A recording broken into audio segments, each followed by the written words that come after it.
Margaret Ellis had always been good at reading the temperature of a room. 37 years of teaching 8th grade had given her a sixth sense for the subtle shifts that preceded trouble the way conversations died when certain students walked in, the particular quality of silence that settled over a classroom right before chaos erupted. Now, sitting at what used to be her own dining room table, she recognized that same electric quiet filling the air around her son David and his wife Kendra. The irony wasn't lost on her. This mahogany table, with its hand-carved legs and the small water ring near the corner where David had once set down a glass of chocolate milk without a coaster, had been hers for 23 years. She'd bought it at an estate sale in 1987. The same year she'd finally saved enough to put a down payment on this house, a modest 3-bedroom colonial on Maple Street that had felt like a mansion compared to the cramped apartment where she'd raised her boys alone. "More potatoes, Mom?" David asked, his voice carrying that particular brand of forced cheerfulness she'd come to dread. Margaret studied her son's face across the table at 42. David still had her late husband's gentle brown eyes, but lately they seemed to slide away from hers whenever she tried to make real contact. "No, thank you, sweetheart, I'm fine." Kendra made a small sound that might have been a scoff, though when Margaret looked her way, her daughter-in-law was focused intently on cutting her chicken into precise, identical squares. Everything about Kendra was precise, from her sleek, blonde bob that never seemed to have a hair out of place, to her perfectly manicured nails that clicked against her water glass in a rhythm that suggested impatience. "You barely touched your dinner," Kendra observed, still not looking up. "I spent 2 hours on that chicken marsala." The words hung in the air like smoke, and Margaret felt that familiar tightness in her chest. 2 hours, as if the effort itself was a gift Margaret should be grateful for. Never mind that she'd offered to cook dinner herself and been politely but firmly declined. Never mind that she'd been making meals in this very kitchen since before Kendra was born. "It's delicious," Margaret said quietly. "I'm just not as hungry as I used to be." "Well, that's what happens when you rest all day," Kendra replied. And there it was, that particular tone that made every word sound reasonable while somehow managing to slice right through you. "Maybe if you got out more, did some activities, you'd work up more of an appetite."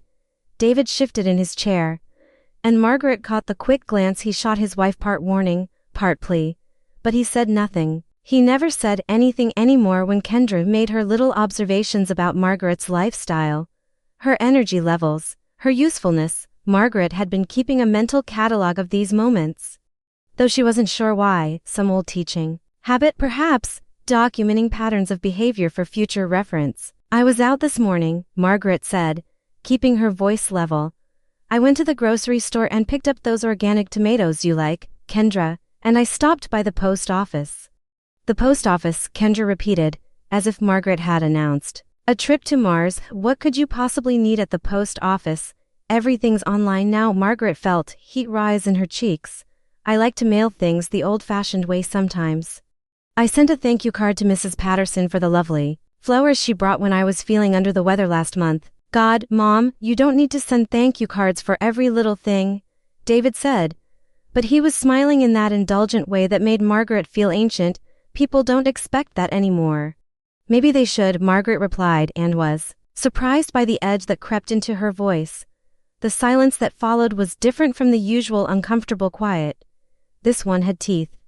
Kendra's fork clinked against her plate as she set it down, and Margaret could practically feel her daughter-in-law's eyes rolling, though she was too polite or too calculating to do it where Margaret could see. "Speaking of old-fashioned," Kendra said, and Margaret's stomach dropped because she knew that tone, knew something cutting was coming.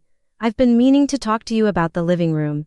Margaret waited. The living room was where she spent most of her time now, reading in the old armchair that had been Harold's favorite, watching her stories on the small TV, working on crossword puzzles. It was the room where she felt most at home, surrounded by the books and photographs and small treasures she'd collected over a lifetime. "It's just that we have David's colleagues coming over next week," Kendra continued. "And I thought maybe we could box up some of your things, just temporarily. Some of those old books and knickknacks make the space feel so cluttered." Margaret felt the words settle in her chest like a stone. Those books included first editions of Steinbeck and Hemingway, gifts from grateful students over the years. The knickknacks were her grandmother's china figurines, her teaching awards, a photograph of her and Harold on their wedding day. Not clutter a life, I see, Margaret said. Though she didn't, not really, not why her presence in the living room of her own house needed to be erased for David's colleagues. It's not permanent. David added quickly, just while we're entertaining. You understand, did she? Margaret looked at her son, really looked at him, and saw a stranger wearing David's face. This was the boy who used to bring her dandelions from the yard, who'd curl up next to her on the couch during thunderstorms, who'd cried when she got him his first library card because he was so excited about all the books he could read. When had he become someone who apologized for her existence? Of course, Margaret said, because what else could she say? I understand. But the truth was, she was beginning to understand entirely too much. She understood that somewhere along the way, she had stopped being David's mother and started being his burden. She understood that Kendra saw her as an inconvenience to be managed, not a person to be respected. She understood that at 71 years old, she had somehow become invisible in her own home. After dinner, as David and Kendra retreated to their bedroom to watch Netflix on their laptop, Margaret sat in the kitchen with the last of the dishes. The dishwasher was running, but she'd always found comfort in hand-washing the delicate things, the wine glasses, the serving bowl that had been her mother's, the little ceramic salt and pepper shakers shaped like chickens that Harold had bought her as a joke on their 5th anniversary. She was drying the last glass when she heard voices from upstairs, muffled but urgent. She couldn't make out the words, but she recognized the rhythm of an argument, the careful modulation of voices trying not to be overheard. Margaret found herself straining to listen, then stopped herself. When had she become the kind of person who eavesdropped on private conversations? The answer came to her with uncomfortable clarity. Since she'd started feeling like an outsider in her own family, she put the glass away and walked through the house, turning off lights and checking locks, old habits from her years of living alone. In the living room, she paused in front of the built-in bookshelf where her teaching awards were displayed. There were 5 of them, accumulated over nearly 4 decades. Teacher of the Year, Excellence in Education, Outstanding Educator Award. She picked up the first one, a simple plaque with brass lettering that read Margaret Ellis, Teacher of the Year, 1983, the year David had started high school. She remembered coming home with this award, how proud he'd been, how he'd insisted on calling his grandmother to tell her the news. My mom's the best teacher in the whole county, he'd said, and Margaret had felt like she could fly. She set the plaque back down and noticed something that made her breath catch. There, behind the award, was a thin layer of dust, not on the award itself, but on the shelf where it had been moved and replaced recently. Someone had been handling her things, examining them, perhaps deciding which ones were worth keeping and which ones were just clutter. Margaret sank into Harold's old chair and closed her eyes. The house felt different now, charged with an energy that made her skin prickle. Change was coming. She could feel it the way she used to sense storms on the horizon when she was a girl. But this storm wasn't natural. It was being manufactured, planned, executed by people who thought they knew what was best for her. The front door opened and Margaret heard the quick, light footsteps that meant Sophie was home. Her granddaughter appeared in the doorway of the living room, backpack slung over one shoulder, guitar case in hand. Grandma Maggie.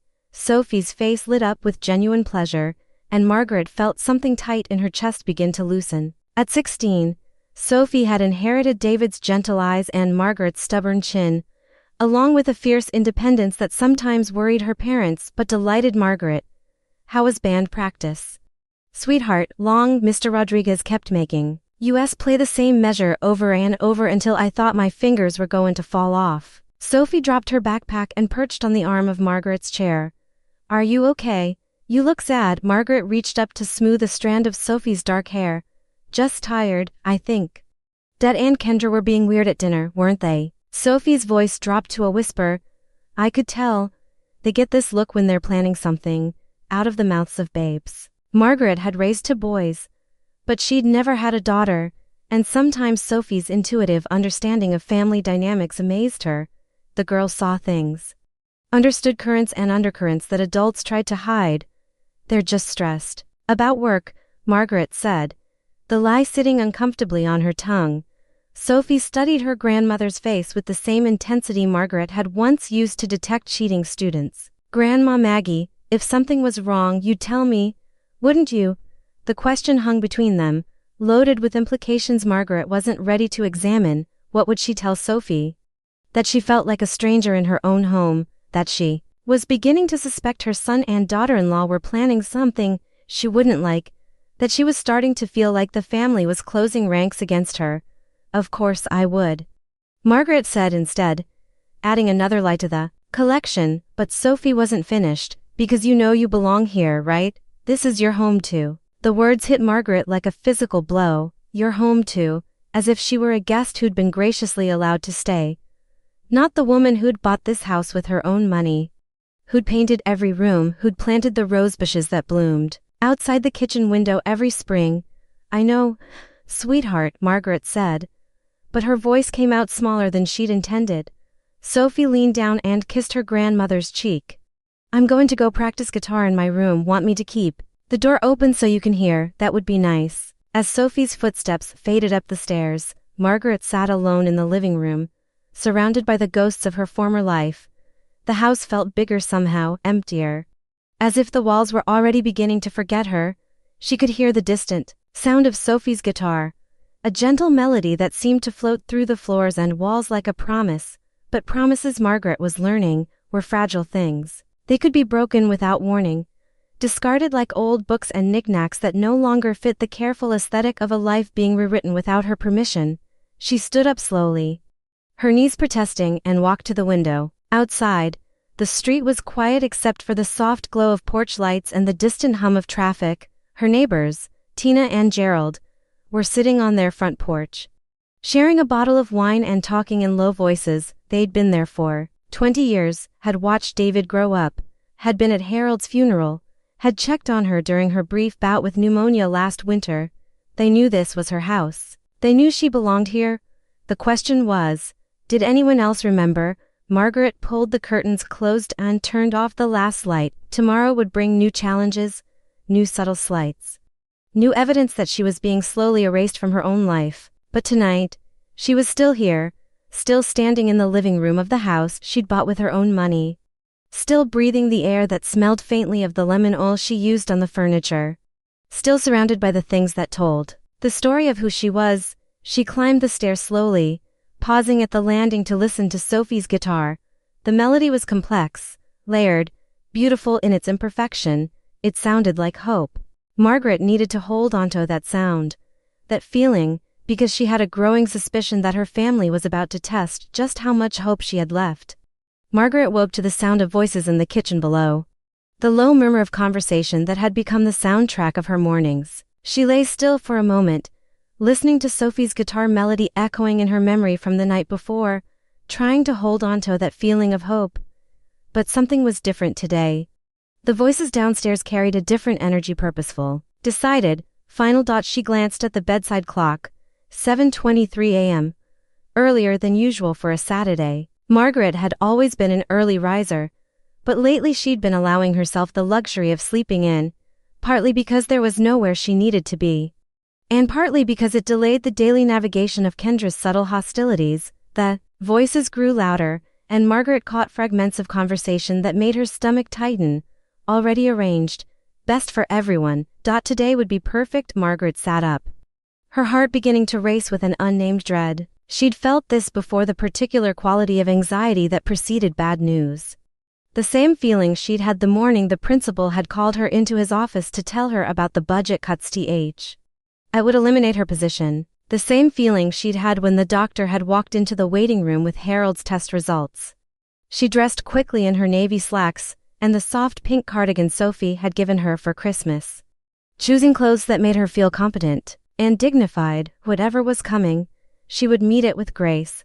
The kitchen fell silent as Margaret descended the stairs, her hand trailing along the banister she'd polished countless times over the years. David was standing by the coffee maker, his shoulders tense beneath his weekend polo shirt.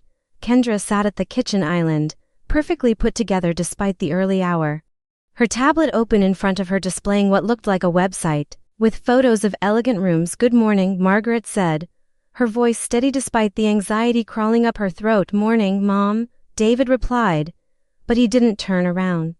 He was stirring his coffee with mechanical precision, the spoon clinking against the mug in a rhythm that spoke of nerves. Kendra looked up from her tablet with a smile that didn't reach her eyes. "Margaret, perfect timing, we have some wonderful news to share with you." The word wonderful hung in the air like a warning bell. Margaret had learned to be wary of Kendra's enthusiasm, especially when it was directed at her. "Oh, why don't you sit down?" Kendra gestured to the chair across from her, and Margaret noticed that her usual spot at the kitchen table had been cleared. The small stack of library books and reading glasses she always kept there mysteriously. Absent. Margaret remained standing. "I'm fine here, thank you." David finally turned around, and Margaret saw guilt written across his features like a confession. Her son, her baby who used to climb into her bed during thunderstorms, who'd brought her breakfast in bed every Mother's Day until he'd left for college, couldn't meet her eyes. "Mom," he began, his voice strained, "we've been thinking about your situation here." "And my situation," Margaret interrupted, the phrase settling in her chest like a cold stone. Kendra's smile widened, becoming more patronizing. "David and I have been worried about you, Margaret. You've seemed so isolated lately, so withdrawn. We think you need more social stimulation, more activities, people your own age to connect with." Margaret felt the room tilt slightly. "I see. So we found the perfect solution," Kendra continued, turning her tablet around to show Margaret a slideshow of pristine rooms and smiling elderly people engaged in various activities. Sunset Manor is one of the most exclusive retirement communities in the county. They have book clubs, art classes, bridge tournaments, even a garden club. It's exactly what you need. The words seemed to come from very far away, filtered through a ringing in Margaret's ears. "Retirement community. It's not what you're thinking," David said quickly, finally finding his voice.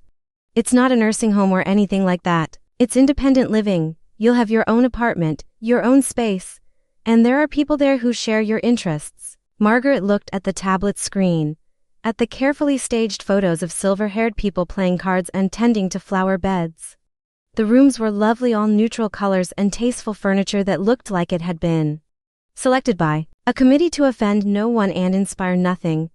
"When?" she asked quietly. Kendra and David exchanged a look that Margaret caught, a quick communication that excluded her entirely. "Well," Kendra said, her voice bright with false enthusiasm, "that's the best part. They had a cancellation, and there's an opening available immediately. Today, actually. Isn't that lucky? Today."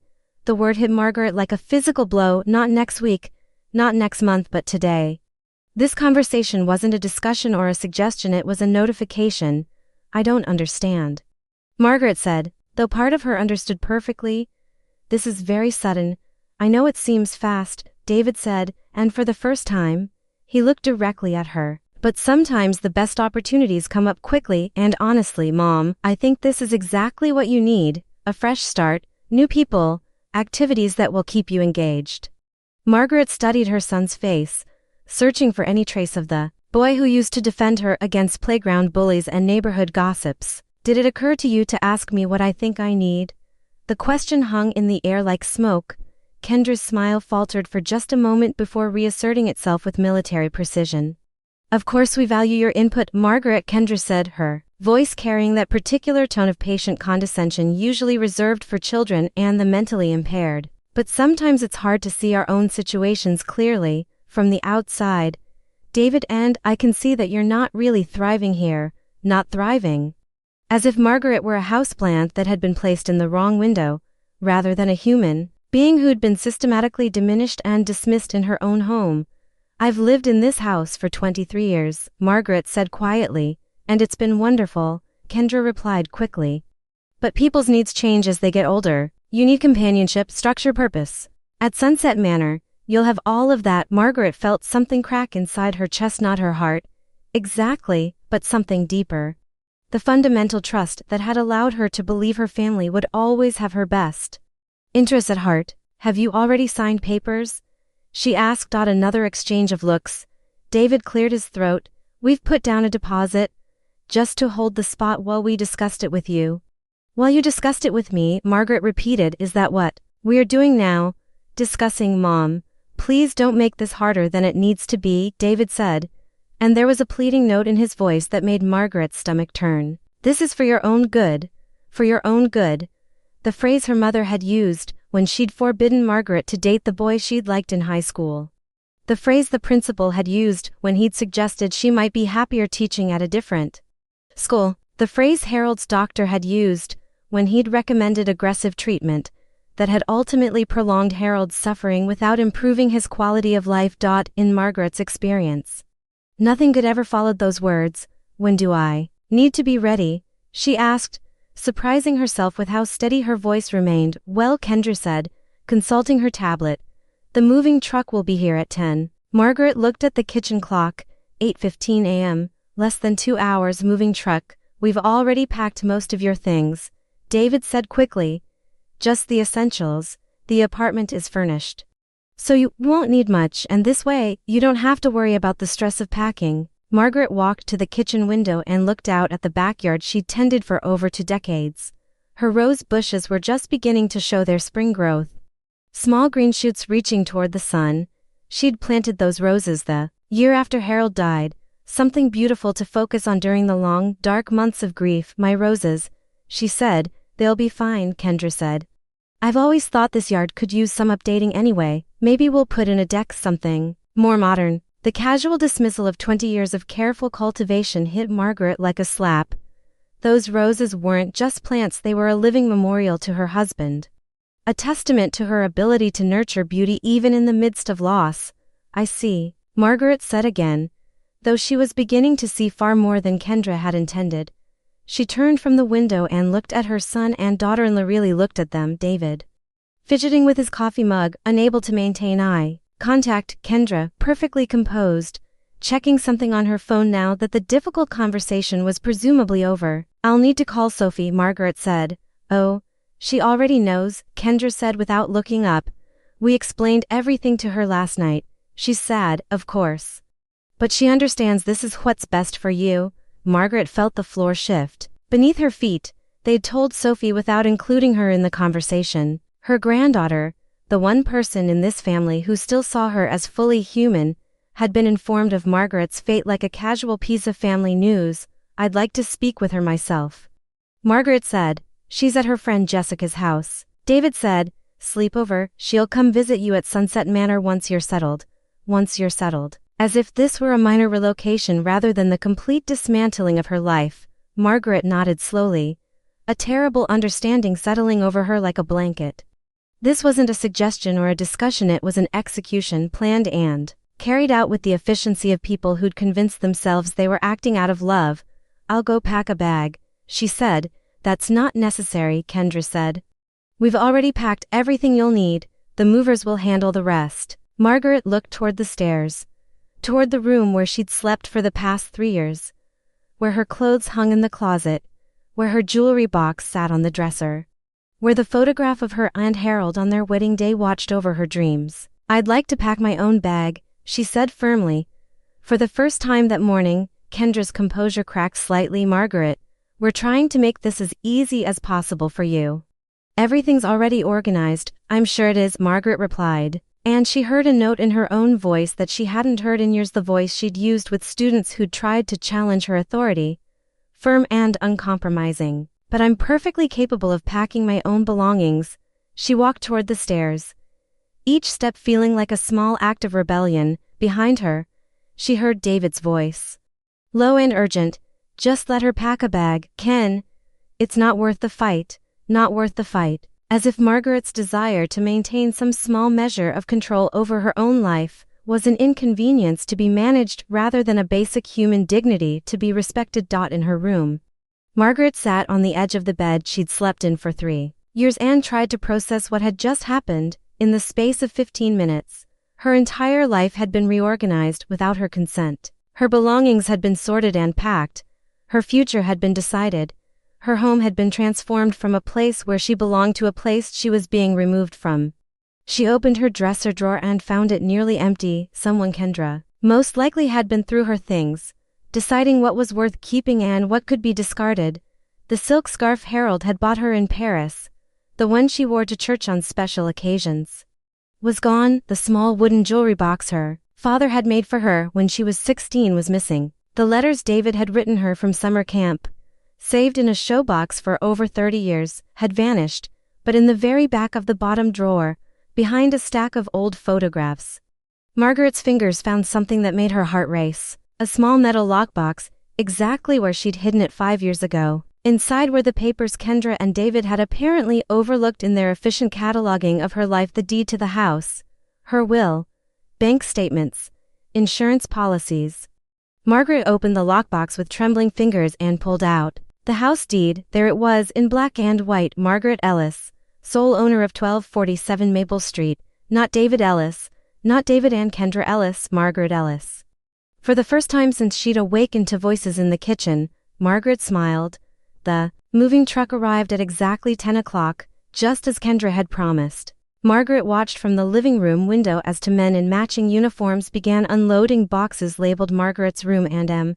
Ellis bedroom, her entire life, reduced to a dozen cardboard containers and loaded onto a truck like cargo. Ready, Mom? David asked, hovering in the doorway with her small suitcase in his hand. Margaret looked around the living room one last time. Her books were gone from the shelves, her photographs absent from the mantelpiece, her comfortable reading chair conspicuously absent. The room looked like a showroom now. All of Kendra's careful staging intact, with none of Margaret's personal touches to clutter the aesthetic. I'm ready, Margaret said. But she wasn't talking about the trip to Sunset Manor. As they drove through the familiar streets of her neighborhood, Margaret pressed the lockbox against her chest and watched her life disappear in the rearview mirror. David kept up a steady stream of nervous chatter about the amenities at Sunset Manor, the activities she could participate in, how much happier she was going to be. Margaret listened with half an ear, her attention focused on the growing certainty that this betrayal, because that's what it was, she could admit it now, was going to be the biggest mistake David and Kendra had ever made. They thought they were moving an inconvenient old woman out of their way. They had no idea they were about to discover exactly how inconvenient Margaret Ellis could be when she decided to stop being accommodating. The apartment at Sunset Manor was exactly as advertised: tasteful, neutral, and utterly soulless. Margaret stood in the center of the living room, surrounded by her hastily packed boxes, and felt like an actor who'd been thrust onto the wrong stage. The furniture was quality but generic: a beige sofa that could have come from any showroom, a glass coffee table that reflected nothing, end tables that held matching lamps with shades the color of weak tea. Through the window, she could see the carefully maintained grounds, where residents in pastel cardigans moved along paved pathways with the measured pace of people who had nowhere urgent to go. A man in his 80s was feeding ducks at a small ornamental pond, while two women sat on a bench discussing something with the animated gestures of people grateful for any topic of conversation. David had left 20 minutes ago, after helping the movers arrange her boxes and offering a series of increasingly hollow reassurances. You're going to love it here, Mom. The activities coordinator seems really nice. And look, you can see the garden from your window. The garden, a patch of grass and some ornamental shrubs maintained by a landscaping service. Nothing like the rose bushes she'd tended with her own hands for 20 years. Margaret sat down on the unfamiliar sofa and opened the lockbox in her lap. The deed to 1247 Maple Street stared back at her, the legal language as clear as the day she'd signed it 23 years ago. Margaret Ellis, sole owner, not David, not Kendra. A soft knock at the door interrupted her thoughts. Mrs. Ellis, may I come in? Margaret quickly closed the lockbox and set it aside. Please. The man who entered was tall and lean, with silver hair and kind eyes behind wire-rimmed glasses. He moved with the careful precision of someone who'd learned to navigate the emotional minefields of institutional living. I'm Howard Blake, the community manager here at Sunset Manor. I wanted to check on you, see how you're settling in. That's very kind, Margaret replied, gesturing to the chair across from her. Please sit down. Howard settled into the chair and studied Margaret with the practiced eye of someone who'd seen hundreds of new residents navigate this transition. How are you feeling about everything? It was such a simple question, but Margaret found herself caught off guard by its directness. When was the last time someone had asked her how she was feeling and actually waited for an answer? Overwhelmed, she admitted. This morning I woke up in my own bedroom, and now, she gestured around the sterile apartment. That's a significant change to process in just a few hours, Howard said quietly, may I ask if this move was your choice?" Margaret looked at him sharply. In her experience, staff at institutions like this rarely question family decisions, regardless of how sudden or questionable they might be. "My son and daughter-in-law felt it would be best for me," she said carefully. Howard nodded slowly. "And how do you feel about what they felt was best?" The question hung in the air between them, loaded with implications. Margaret found herself studying Howard's face, looking for judgment or manipulation, but saw only patient curiosity. "I'm not sure my feelings were particularly relevant to their decision," Margaret said finally. "I see." Howard was quiet for a moment. "Mrs. Ellis, I've been doing this work for 15 years, and I've learned to recognize the difference between residents who choose to be here and those who've had the choice made for them. The ones who choose to come usually start unpacking immediately, eager to make the space their own. The ones who haven't," he gestured toward Margaret's still sealed boxes. Margaret felt tears prick at her eyes, the first she'd allowed herself all day. "I don't know what I'm supposed to do now." "Well," Howard said, leaning forward slightly, "the first thing you should know is that you have options. Just because you're here today doesn't mean you have to stay if this isn't where you want to be." Adult children sometimes make decisions they think are in their parents' best interest without fully understanding the situation. "They think I'm declining," Margaret said, isolated. "Not thriving, are you?" Howard asked gently. Margaret considered the question seriously. "I was lonely, yes, but not because I couldn't take care of myself or manage my own life. I was lonely because they made me feel invisible in my own home." Howard nodded. "That's an important distinction. There's a difference between needing assistance and needing autonomy." They sat in comfortable silence for a moment, and Margaret found herself relaxing for the first time since she'd awakened to voices in the kitchen that morning. "Can I tell you something, Mrs. Ellis?" Howard asked. "In my experience, the people who get placed in facilities against their will are often the ones who are most capable of advocating for themselves. The quiet ones, the ones who've been taking care of everyone else for so long that their families forget they're perfectly capable of taking care of themselves." "The quiet ones," Margaret repeated.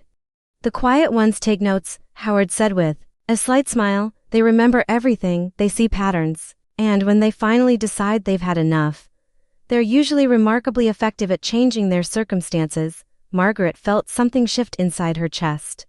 A loosening of the tight knot of helplessness that had been growing all day. "You sound like you're speaking from experience." "My mother," Howard said simply. "Similar situation, about 10 years ago. My sister and I thought we knew what was best for her. Turned out we were wrong, and she was more than capable of letting us know exactly how wrong we were." "What did she do?" Howard's smile widened. "She hired a lawyer and reminded us that her name was still on everything that mattered." Amazing how quickly adult children can rediscover their respect for their parents when legal documents get involved. Margaret felt her heartbeat quicken. She hired a lawyer, she did, and she took back control of her own life. Howard stood up. "Mrs. Ellis, I'm going to leave you to settle in. But I want you to remember something. Just because you're here today doesn't mean you're stuck here.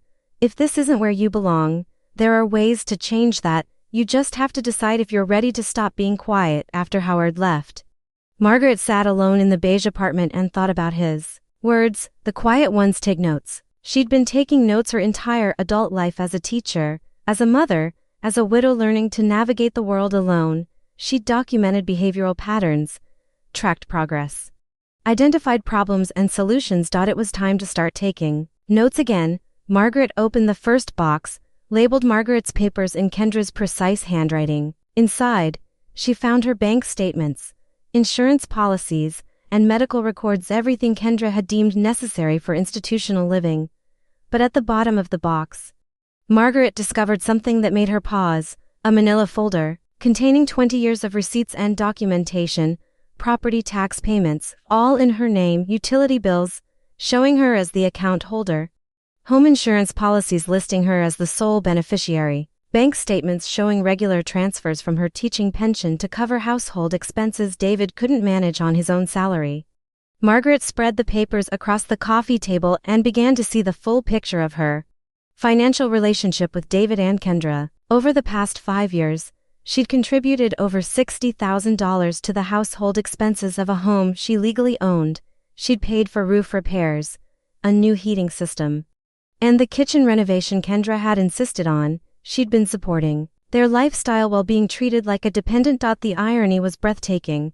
A second knock at the door interrupted her documentation review. This time, it was a young woman with dark hair pulled back in a neat ponytail and worried eyes. Grandma Maggie. Margaret's heart leaped. Sophie. How did you? I borrowed Mom's car, Sophie said, closing the door behind her. I told her I was going to the library. She looked around the apartment with barely concealed dismay. Oh, Grandma. I'm so sorry. Margaret rose and embraced her granddaughter, feeling some of the day's tension finally release. How did you find out where they brought me? Dad left the Sunset Manor brochure on the kitchen counter. Sophie's voice was tight with anger. I can't believe they did this to you. When I got home this morning and saw all your things were gone. You were at Jessica's house. No, I wasn't.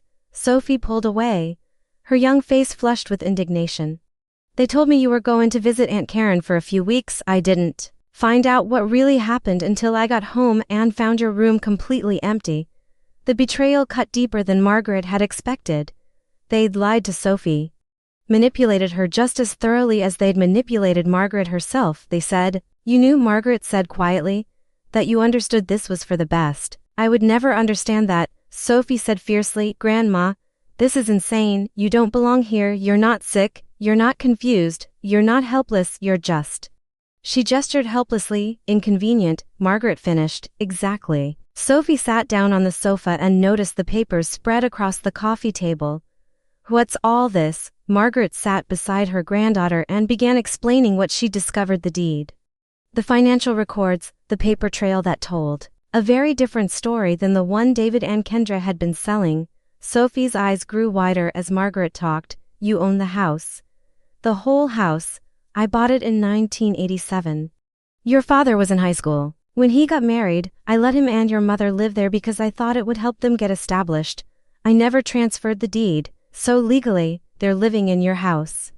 They're living in my house, Margaret confirmed. Sophie was quiet for a long moment, processing this information. Then she looked up at her grandmother with something that might have been admiration. Grandma, do you know what this means? It means I have options I didn't think I had. It means more than that. Sophie's voice carried a note of excitement that reminded Margaret of David at that age, when he discovered something that changed his understanding of the world. It means they made a huge mistake. Margaret looked at her granddaughter, 16 years old, fierce with righteous anger, already thinking 3 steps ahead. Sophie, I need to ask you something, and I need you to be completely honest with me. Of course, do you think I was declining before today? I mean, do you think I needed to be here? Sophie's answer came without hesitation. Absolutely not. You were sad, maybe, because Mom was being horrible to you and Dad was letting her. But declining, Grandma, you still beat me at Scrabble every time we play. You remember everyone's birthdays. You keep track of what's happening in the news. You help me with my history homework. The only thing wrong with you is that you've been letting them treat you like you're invisible. And now, Sophie smiled, and Margaret saw steel behind the sweetness. Now I think it's time for you to become very, very visible. They spent the next hour going through Margaret's papers systematically, organizing everything into categories: ownership documents, financial records, correspondence, medical records. Sophie proved to have an excellent mind for detail, asking questions that helped Margaret see patterns she'd missed. Grandma, Sophie said, holding up a bank statement from 3 months ago, look at this. You transferred $5,000 to Dad in February. What was that for? Margaret examined the statement. The roof repair. There was a leak over the kitchen. And Kendra said they couldn't afford to fix it, but it's your house, so you were paying to maintain your own property while they lived there rent-free. I suppose I was. Sophie pulled out her phone. I'm making a list. Every time you paid for something. Every time they treated your house like it was theirs to control. She looked up at Margaret. You know what we need to do, don't you? What? We need to call a lawyer. The words hung in the air between them, charged with possibility. Margaret thought about Howard's story. About his mother who'd hired a lawyer and taken back control of her life. I wouldn't even know where to begin, Margaret said. Sophie grinned. I do. Remember Rita Morales? She was in your advanced English class about 15 years ago. She's a lawyer now. I looked her up online last month for that career research project. She specializes in family law and estate issues, Rita Morales. Margaret remembered her clearly a shy girl who'd struggled with confidence but had a brilliant, analytical mind. Margaret had spent extra time with her, helping her find her voice through writing, encouraging her to pursue her dreams of law school. She sent you a Christmas card last year, Sophie continued. Remember, she wrote about how much your class meant to her, how you helped her believe she was smart enough for law school. Margaret did remember. The card had been one of the few bright spots in a difficult holiday season. A reminder that her years of teaching had mattered to someone. You think she'd help me, Grandma? You changed her life, of course she'd help you. Margaret looked around the beige apartment, at the boxes she hadn't unpacked, at the life that had been chosen for her without her consent. Then she looked at Sophie. -1 years old and blazing with the certainty that injustice should never go unchallenged. All right, Margaret said, feeling something powerful stirring in her chest for the first time in months. Let's call Rita Morales. Sophie was already dialing. As the phone rang, Margaret gathered her papers, evidence of a life lived on her own terms. Documentation of assets and decisions that belonged to her alone. Proof that she was far from the helpless dependent her family had convinced themselves she'd become. Ms. Morales, this is Sophie Ellis. Yes, Margaret Ellis is my grandmother. She needs a lawyer. And we need someone who understands that just because you're older doesn't mean you're powerless. Margaret listened to her granddaughter's fierce, clear voice and felt something she hadn't experienced in months. Hope, not the quiet, tentative hope she'd felt listening to Sophie's guitar the night before. But something bold and determined, and utterly uncompromising. The quiet ones take notes, Howard had said, and when they finally decided they'd had enough, they were remarkably effective at changing their circumstances. Margaret Ellis had been quiet for far too long. It was time to see just how effective she could be. Rita Morales arrived at Sunset Manor the next morning carrying a leather briefcase and the kind of confident energy that made people take notice. At 32, she'd grown into the promise Margaret had seen in her teenage student, sharp, articulate, and utterly unintimidated by authority. Her dark hair was pulled back in a professional chignon, and she wore a navy suit that spoke of success earned through hard work. Margaret met her in the community room, a space designed for family visits with its overstuffed chairs and carefully neutral artwork. Sophie sat beside her grandmother, having convinced her parents she was spending the day at the library researching her history project. The irony wasn't lost on Margaret. Her granddaughter was indeed researching history, just not the kind David and Kendra expected. Mrs. Ellis, Rita said, rising from her chair as Margaret approached. I can't tell you how honored I am that you called me, Rita. Margaret embraced her former student, noting how the shy 16-year-old had transformed into a woman who commanded respect. Thank you for coming so quickly. When Sophie explained the situation, I cleared my schedule. Rita's voice carried a note of outrage that made Margaret's chest tighten with relief. Finally, someone who understood that what had happened to her was wrong. I want you to know, Mrs. Ellis, that what your family did to you yesterday was not only morally questionable, it may have been legally actionable. They settled into the chairs, and Rita opened her briefcase with the efficiency of someone who'd handled similar cases before. Before we begin, I need to ask you some questions. Sophie gave me the basics, but I need to understand the full scope of what we're dealing with. Margaret nodded, her hands folded in her lap. She'd spent the sleepless night organizing her thoughts, preparing for this conversation. First and most importantly, do you want to return to your home? Yes, Margaret said without hesitation. More than anything, good, because based on what Sophie told me about the property ownership, you have every legal right to do exactly that. Rita pulled out a yellow legal pad. Now, I need you to walk me through everything. Start with when you purchased the house. For the next hour, Margaret told her story with the methodical precision of someone who'd spent decades organizing complex information for teenage minds. She began with Harold's death in 1999, her decision to buy the house as a fresh start, David's marriage to Kendra in 2019, and the gradual erosion of her position in her own home. Rita took notes in neat shorthand, occasionally asking clarifying questions that revealed her sharp legal mind. Sophie sat quietly, sometimes pulling out her phone to show Rita photographs she'd taken of documents or text messages. Let me make sure I understand this correctly, Rita said when Margaret finished. You are the sole legal owner of the property at 1247 Maple Street. You never transferred the deed to David or Kendra, never established them as tenants with a formal lease agreement, and never legally designated them as your caregivers or granted them power of attorney. That's correct, and over the past 5 years, you've contributed approximately $60,000 to the maintenance and improvement of this property, while also covering various household expenses. Margaret nodded. I have receipts for everything. Rita made another note. Yesterday morning, without any legal authority, David and Kendra removed you from your own property and placed you in this facility, claiming it was in your best interest. They said I wasn't thriving, Margaret said quietly. Mrs. Ellis, do you have any diagnosed cognitive impairments? Any medical conditions that would impair your ability to make decisions about your own care? None. My last physical was in January. Dr. Peterson said I was in excellent health for someone my age. Rita leaned back in her chair, and Margaret caught a glimpse of the fierce intelligence that had been hidden beneath teenage shyness all those years ago. Sophie, Rita said, turning to Margaret's granddaughter, you've been living in the house. Have you witnessed this alleged decline in your grandmother's capabilities? The opposite, Sophie said firmly. Grandma's been taking care of everyone else. She cooks, she cleans, she manages her own finances. She helps me with homework. The only thing wrong with her situation was how my parents were treating her.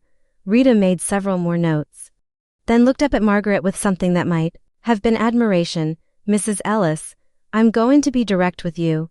What happened to you yesterday appears to constitute several potential legal violations: unlawful removal from your property, possible financial exploitation, and what could be considered false imprisonment if you're being held here against your will.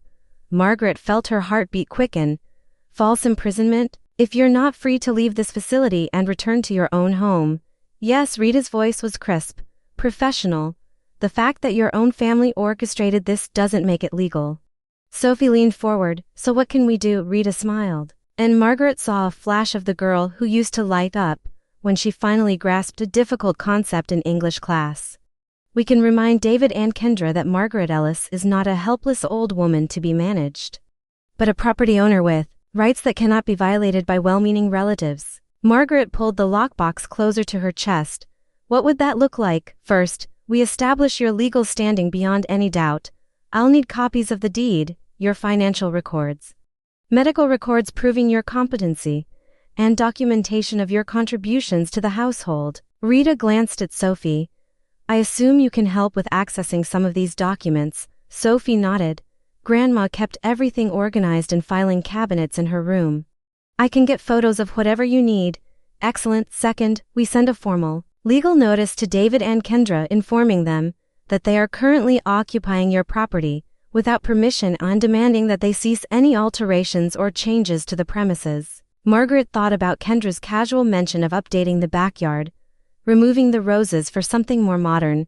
They're planning renovations. Rita's pen stopped moving. What kind of renovations? Kendra mentioned putting in a deck, getting rid of my rose garden, making it more modern, without your permission as the property owner. I don't think they realize I still own it, Margaret admitted. David seems to think the house became his when he got married. Rita and Sophie exchanged a look that made Margaret's stomach flutter with nervous anticipation. Mrs. Ellis, Rita said carefully, did you ever discuss the ownership of the house with David? Did you ever give him reason to believe he owned it? Margaret thought back through 5 years of conversations, trying to remember any moment when the subject had come up directly. I don't think so. When he got married, I told him they could live there, that it would be their home, but I never said I was giving it to him. So in David's mind, he may genuinely believe he owns the property. It's possible. Rita made several more notes. This actually strengthens our position. If they proceed with renovations without your permission, they'll be destroying your property. That's a clear legal violation. Sophie pulled out her phone. Should I try to find out more about their plans? Carefully, Rita cautioned.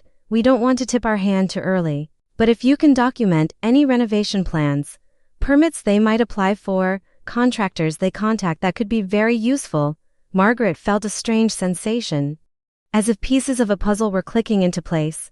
For months, she'd felt powerless, buffeted by forces beyond her control. Now, sitting with Rita and Sophie, she was beginning to see the shape of a strategy. Rita, she said slowly, What's the ultimate goal here? I mean, what's the best case scenario, the best case? You return to your home with your property rights clearly established. Your family understands the legal and financial realities of the situation. And everyone moves forward with a clearer understanding of boundaries and respect. Rita paused. The realistic case is that we may need to take some legal action to establish your rights. But I believe we can resolve this without a lengthy court battle. And the worst case, Rita's expression grew serious. The worst case is that your family refuses to acknowledge your rights and we end up in litigation. But Mrs. Ellis, I want you to understand something. The law is entirely on your side here. You own the house. You have a paper trail documenting your competency and your financial contributions. You have witnesses to their behavior. From a legal standpoint, this is a very strong case. Margaret opened the lockbox and handed Rita the house deed. This is a copy. The original is in my safety deposit box at First National. Rita examined the document carefully, then looked up with satisfaction. This is perfect, clear title. Your name only, no liens or encumbrances that would complicate ownership. She handed the deed back. Mrs. Ellis, I want you to know that I've been practicing family law for 8 years, and I've never seen a case with documentation this thorough. You've been keeping meticulous records, 37 years of teaching. Margaret said with a slight smile, you learn to document everything. It's going to save us. Rita closed her notebook and looked directly at Margaret. I need to ask you one more question, and I want you to think carefully before you answer. How far are you prepared to go to reclaim your home and your life? The question hung in the air between them, loaded with implications Margaret was only beginning to understand. She thought about the rose garden Kendra wanted to destroy, the teaching awards that had been moved and examined, the way David couldn't meet her eyes when he'd driven her away from the only home she'd known for over 2 decades. She thought about Howard's words, the quiet ones take notes, and when they finally decide they've had enough, they're remarkably effective at changing their circumstances.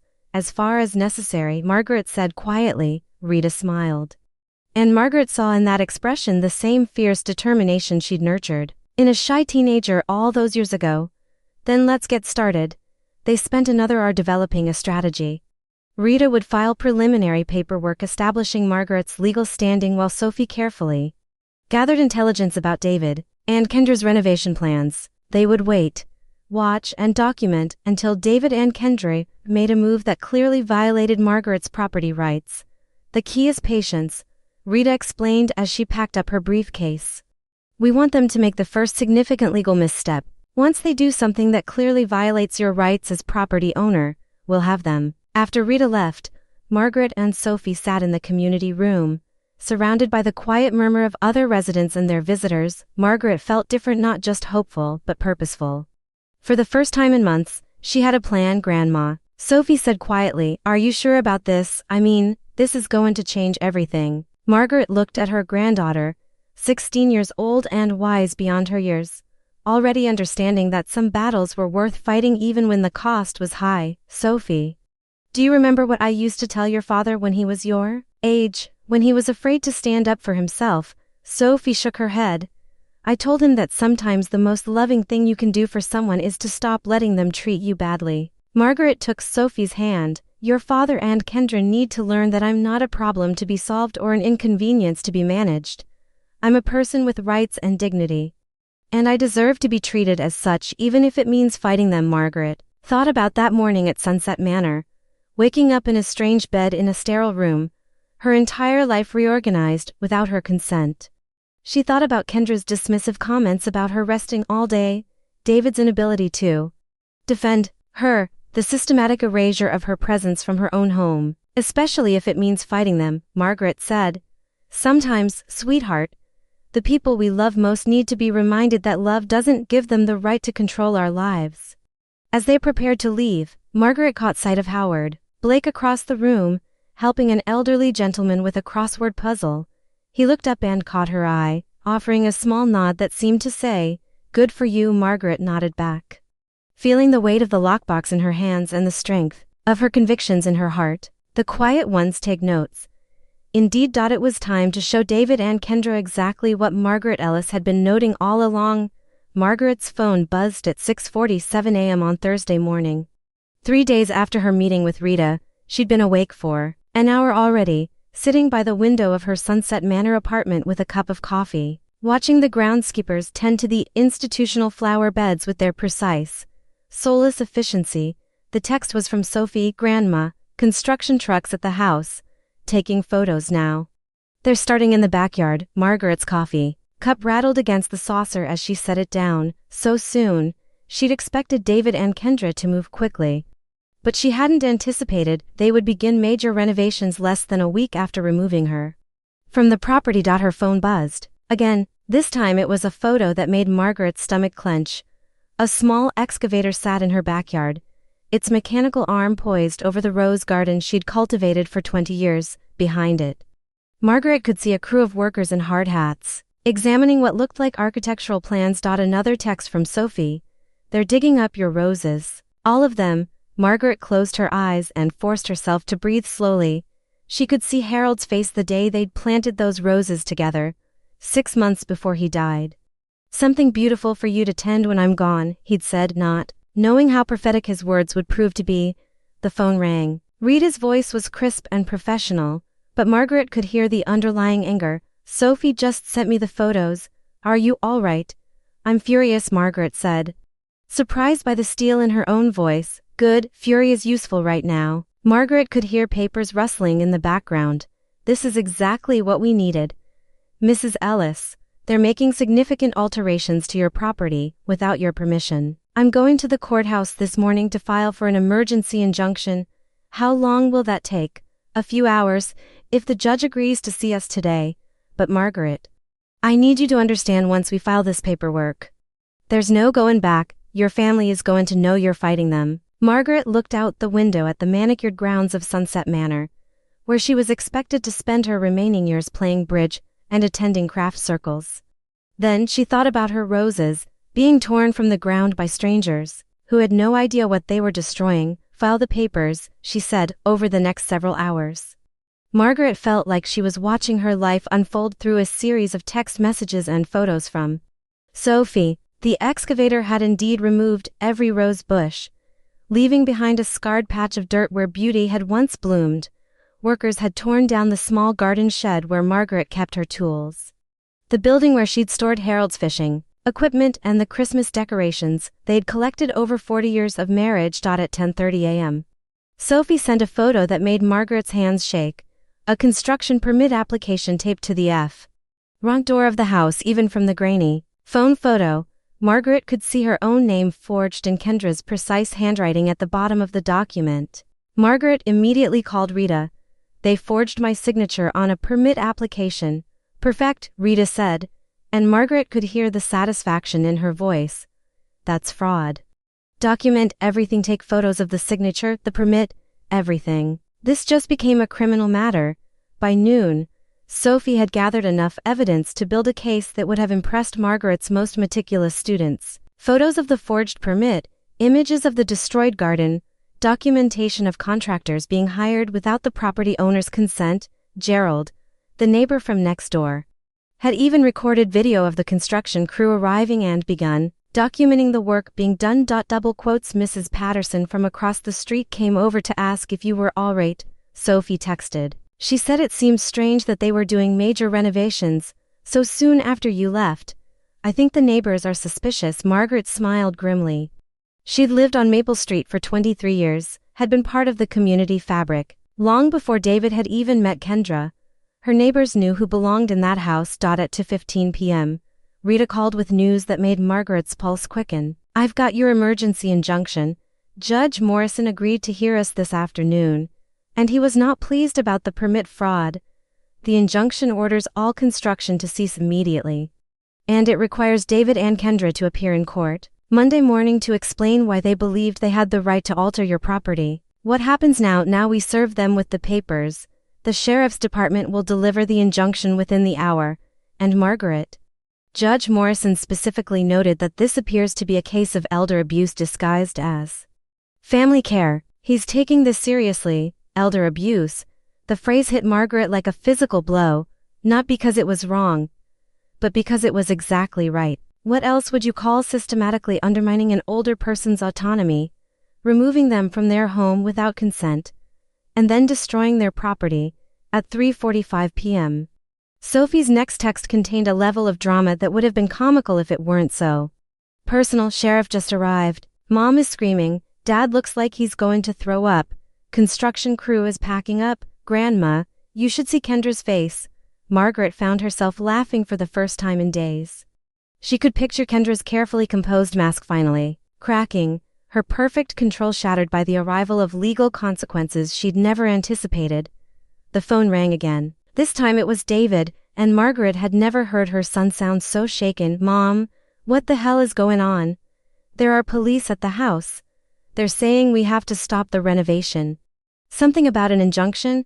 Did you hire a lawyer? Margaret let the silence stretch for a moment, savoring the reversal of power. For months, she'd been the one scrambling to understand what was happening to her life. Now David was the one who'd been blindsided. Yes, David, I hired a lawyer, but Mom, I don't understand. We're just trying to update the house, make it nicer.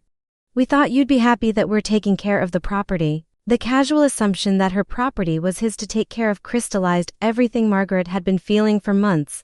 Whose property, David? Well, ours, I mean, the family's. Mom. You're not making sense. David, who owns the house? There was a long pause. Margaret could hear Kendra's voice in the background, sharp and agitated, though she couldn't make out the words. We do, David said finally. But his voice carried a note of uncertainty that hadn't been there before. No, David, I do. I own the house. I've always owned the house. I never transferred the deed to you. Another pause, longer this time. That's not, Mom, that can't be right. When Kendra and I got married, you said it was our home now. I said, you could live there, that it would be your home. I never said I was giving it to you. Margaret could hear Kendra's voice getting louder in the background. And then the sound of the phone being grabbed. Margaret, this is ridiculous. Kendra's voice was strained, missing its usual patronizing smoothness. You can't just decide you don't like where you're living and cause all this drama.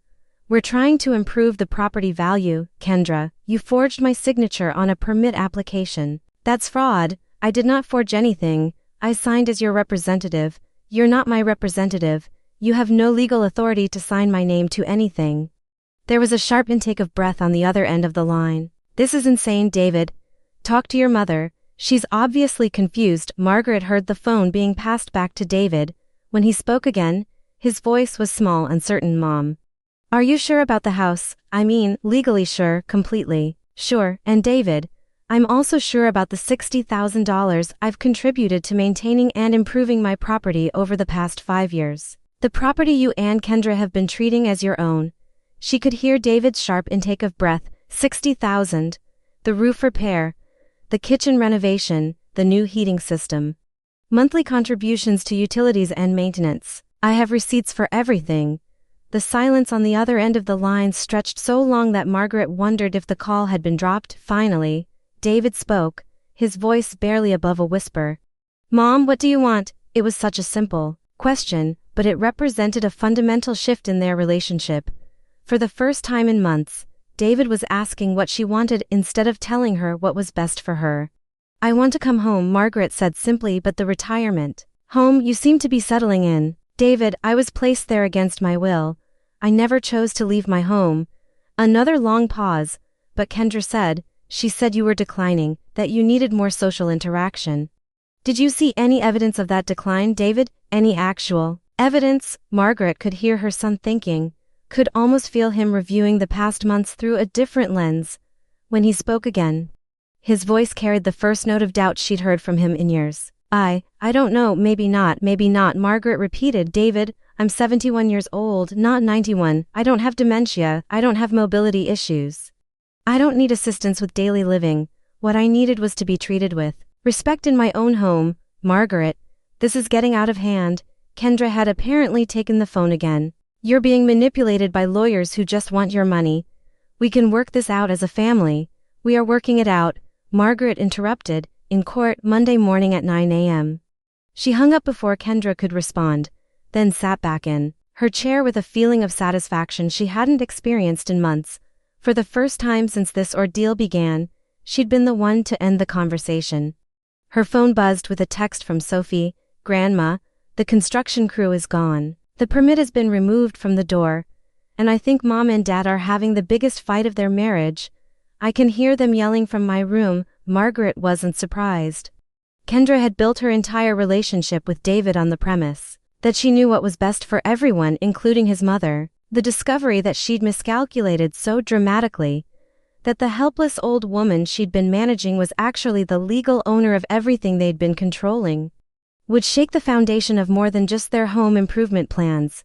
That evening, as Margaret sat in the community room at Sunset Manor, Howard Blake approached with a cup of tea and a knowing smile.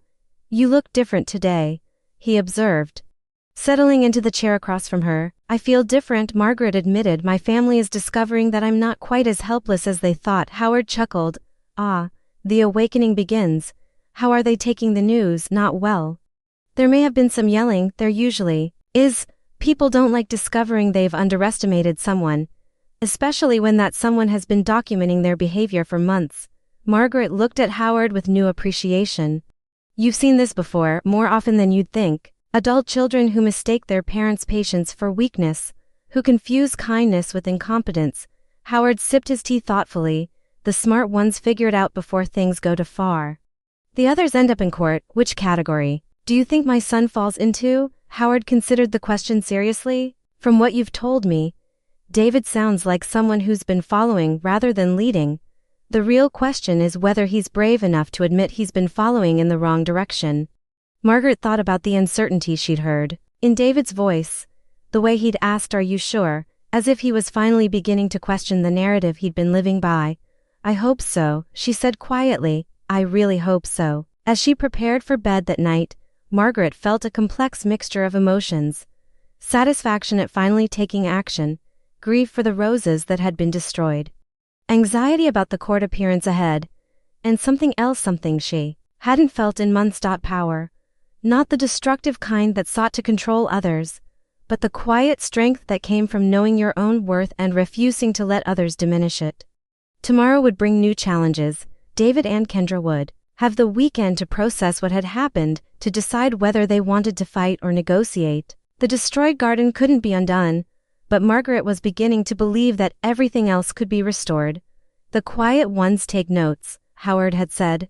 And Margaret Ellis had been taking very good notes indeed. Now, it was time to show her family exactly what she'd learned.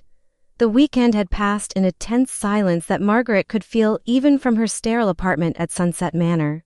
Sophie's text messages painted a picture of a household in crisis, hushed arguments behind closed doors, Kendra spending hours on her laptop researching property law, David pacing the house like a caged animal. But it was Sunday evening's message that made Margaret's blood run cold. "Grandma, they changed the locks. I came home from Jessica's and my key doesn't work. They're saying it's for security reasons, but I think they're trying to keep you out." Margaret stared at the text until the words blurred. Changed the locks on her own house. The audacity was breathtaking, but more than that, it was legally devastating. They'd just handed Rita the smoking gun she needed. Margaret's phone rang within minutes of her forwarding Sophie's message to Rita. "Margaret, are you sitting down?" Rita's voice carried a mix of outrage and professional excitement that Margaret was learning to recognize. "Yes, they just committed forcible entry and unlawful exclusion. By changing the locks on your property without your consent, they've essentially stolen your house." Margaret could hear papers shuffling. "I'm calling Judge Morrison's emergency line. This can't wait until Monday." 2 hours later, Margaret found herself in Rita's car, driving through the familiar streets of her neighborhood toward a confrontation she'd been both dreading and anticipating. The emergency court order in Rita's briefcase granted Margaret immediate access to her property and required David and Kendra to restore her keys and cease any further security measures. "Are you ready for this?" Rita asked as they turned onto Maple Street. Margaret looked at the house she'd called home for 23 years, now glowing with unfamiliar security lights that cast harsh shadows across her demolished rose garden. "I'm ready." Sophie was waiting on the front porch, having climbed through her bedroom window after her parents refused to let her in the front door. At 16, she looked older than her years in the porch light, her face set with the same determined expression Margaret remembered from David at that age. "Grandma," Sophie said, rising from the porch steps, "I'm so sorry, this is insane." Margaret embraced her granddaughter, drawing strength from the fierce loyalty that radiated from this brave young woman. You have nothing to apologize for. Sweetheart, Rita approached the front door with the measured confidence of someone who'd done this before. She rang the doorbell once, then knocked firmly when no one answered immediately. David opened the door, and Margaret was shocked by how haggard he looked. Her son appeared to have aged years in the few days since their phone conversation. His hair was disheveled, his eyes bloodshot. And he wore the same clothes she'd seen him in yesterday in Sophie's photos. Mom, he said quietly, not meeting her eyes, I didn't think you'd come, David. This is my house, Margaret said, and was pleased that her voice remained steady. Where else would I come? Kendra appeared behind David, and Margaret saw immediately that the past few days had taken their toll on her as well. Gone was the perfectly composed woman who delivered the news about Sunset Manor with such patronizing confidence. This version of Kendra looked brittle, her usually immaculate appearance showing cracks around the edges. Margaret, you can't just show up here with lawyers and expect. I can show up at my own house anytime I choose, Margaret interrupted, pulling the court order from her purse. This document grants me immediate access to my property and requires you to restore my keys within the hour. Rita stepped forward, professional and implacable. Mr. and Mrs. Ellis, I'm Rita Morales, representing Margaret Ellis. You're currently in violation of multiple court orders, and I'm here to ensure Mrs. Ellis's rights are restored. David took the court papers with shaking hands. Margaret watched her son's face as he read, saw the moment when the legal language crystallized into understanding. Mom, I don't understand how this happened, David said, his voice barely above a whisper. Kendra said, she said you'd sign papers, that the house was in our name now. Margaret looked at her daughter-in-law, who had gone very still in the doorway. Kendra, did you tell David I'd transferred the deed to him?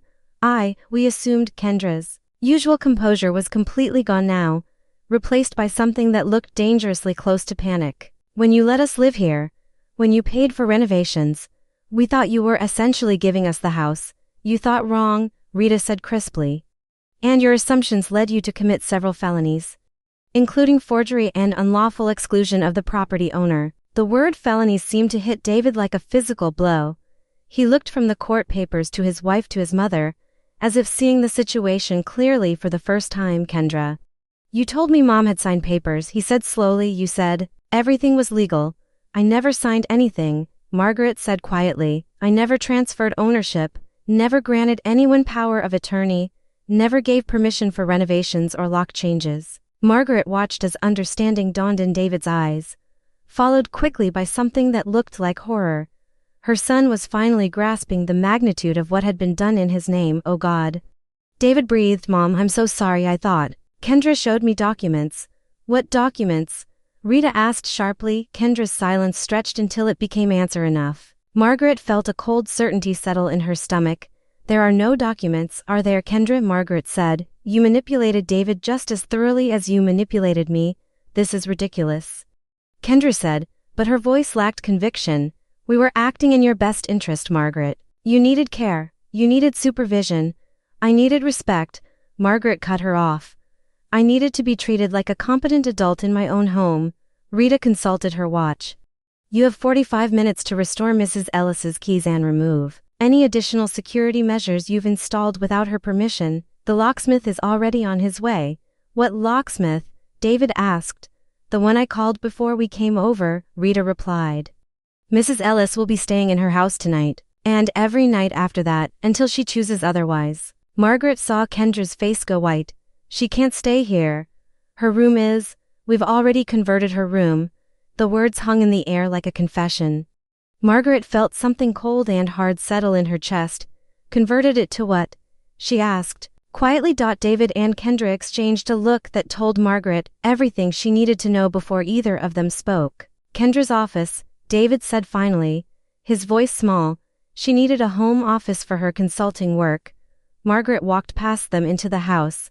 Rita and Sophie closed behind. The familiar hallway felt strange now, like a place she'd visited in a dream.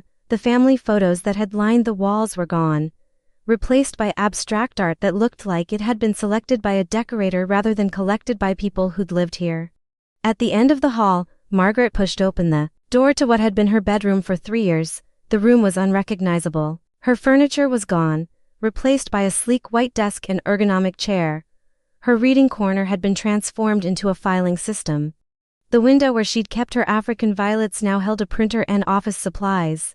"Where are my things?" Margaret asked, her voice deadly quiet. "We put everything in storage," Kendra said from behind her. "We thought you were settled at Sunset Manor. We needed the space." "You put my belongings in storage," Margaret repeated. "Without asking me, Margaret. Please try to understand," Kendra said, her voice taking on that familiar patronizing tone despite her obvious distress. "You weren't using the room anymore. It seemed wasteful to leave it empty." Margaret turned to face her daughter-in-law, and something in her expression made Kendra take a step backward. "Kendra, this is my house, that was my room, those were my belongings, you had no right to touch any of it. But you weren't here, because you removed me." Margaret's voice rose for the first time, months of suppressed anger finally finding expression. "You manipulated my son into believing I was declining, convinced him to place me in a facility against my will, then immediately began erasing all evidence that I'd ever lived here." The silence that followed was deafening. Margaret could see the truth of her words hitting David like successive physical blows. Her son's face had gone pale, his hands shaking as he stared at his wife. "Is that true?" David asked Kendra, his voice barely audible. "Did you plan this, David?" "I was trying to help. Did you plan this?" David's voice was stronger now, carrying a note of steel that reminded Margaret of his father. Kendra's composure finally cracked completely. "You weren't happy with her here. You said so yourself. You said you felt like we couldn't have our own life with her watching everything we did." "I said I felt awkward sometimes," David shot back. "I never said I wanted her gone. You did want her gone. You just didn't want to be the one to say it." Kendra's voice was rising now, desperation making her reckless. "I did what you were too weak to do yourself." The words seemed to echo in the converted office space. Margaret watched her son's face as he processed what his wife had just admitted, that she'd orchestrated Margaret's removal and OD out of concern for Margaret's well-being, but to give David something he'd never asked for. "Mom," David said, turning to Margaret with tears in his eyes, "I never wanted you to leave. I swear to you, I never wanted that." Margaret studied her son's face and saw the truth there, along with something else, the dawning recognition of how thoroughly he'd been manipulated. "But you let it happen," Margaret said quietly. "You signed the papers, you drove me to Sunset Manor. You stood by while Kendra turned my bedroom into her office. I thought it was what you needed." David said, his voice breaking. "I thought I was helping you." "You thought wrong," Margaret said. "Just like you thought wrong about who owned this house." The locksmith arrived 30 minutes later, a cheerful man in his 60s who seemed oblivious to the family drama unfolding around him.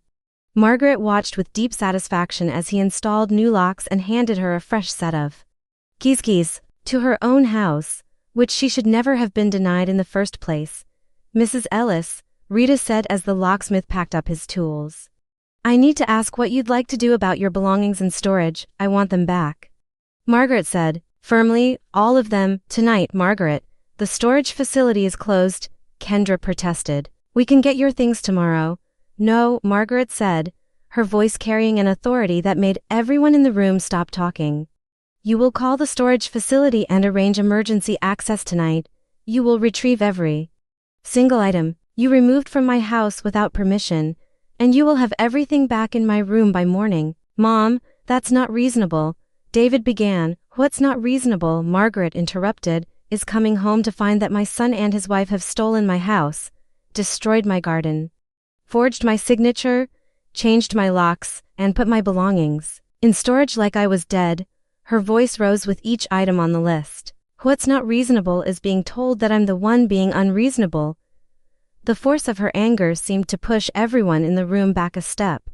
Margaret felt a surge of power unlike anything she'd experienced in months, not the destructive kind that sought to control others, but the righteous fury of someone who'd finally reached the end of their patience. "Rita," Margaret said, turning to her lawyer, "what are the criminal charges they're facing?"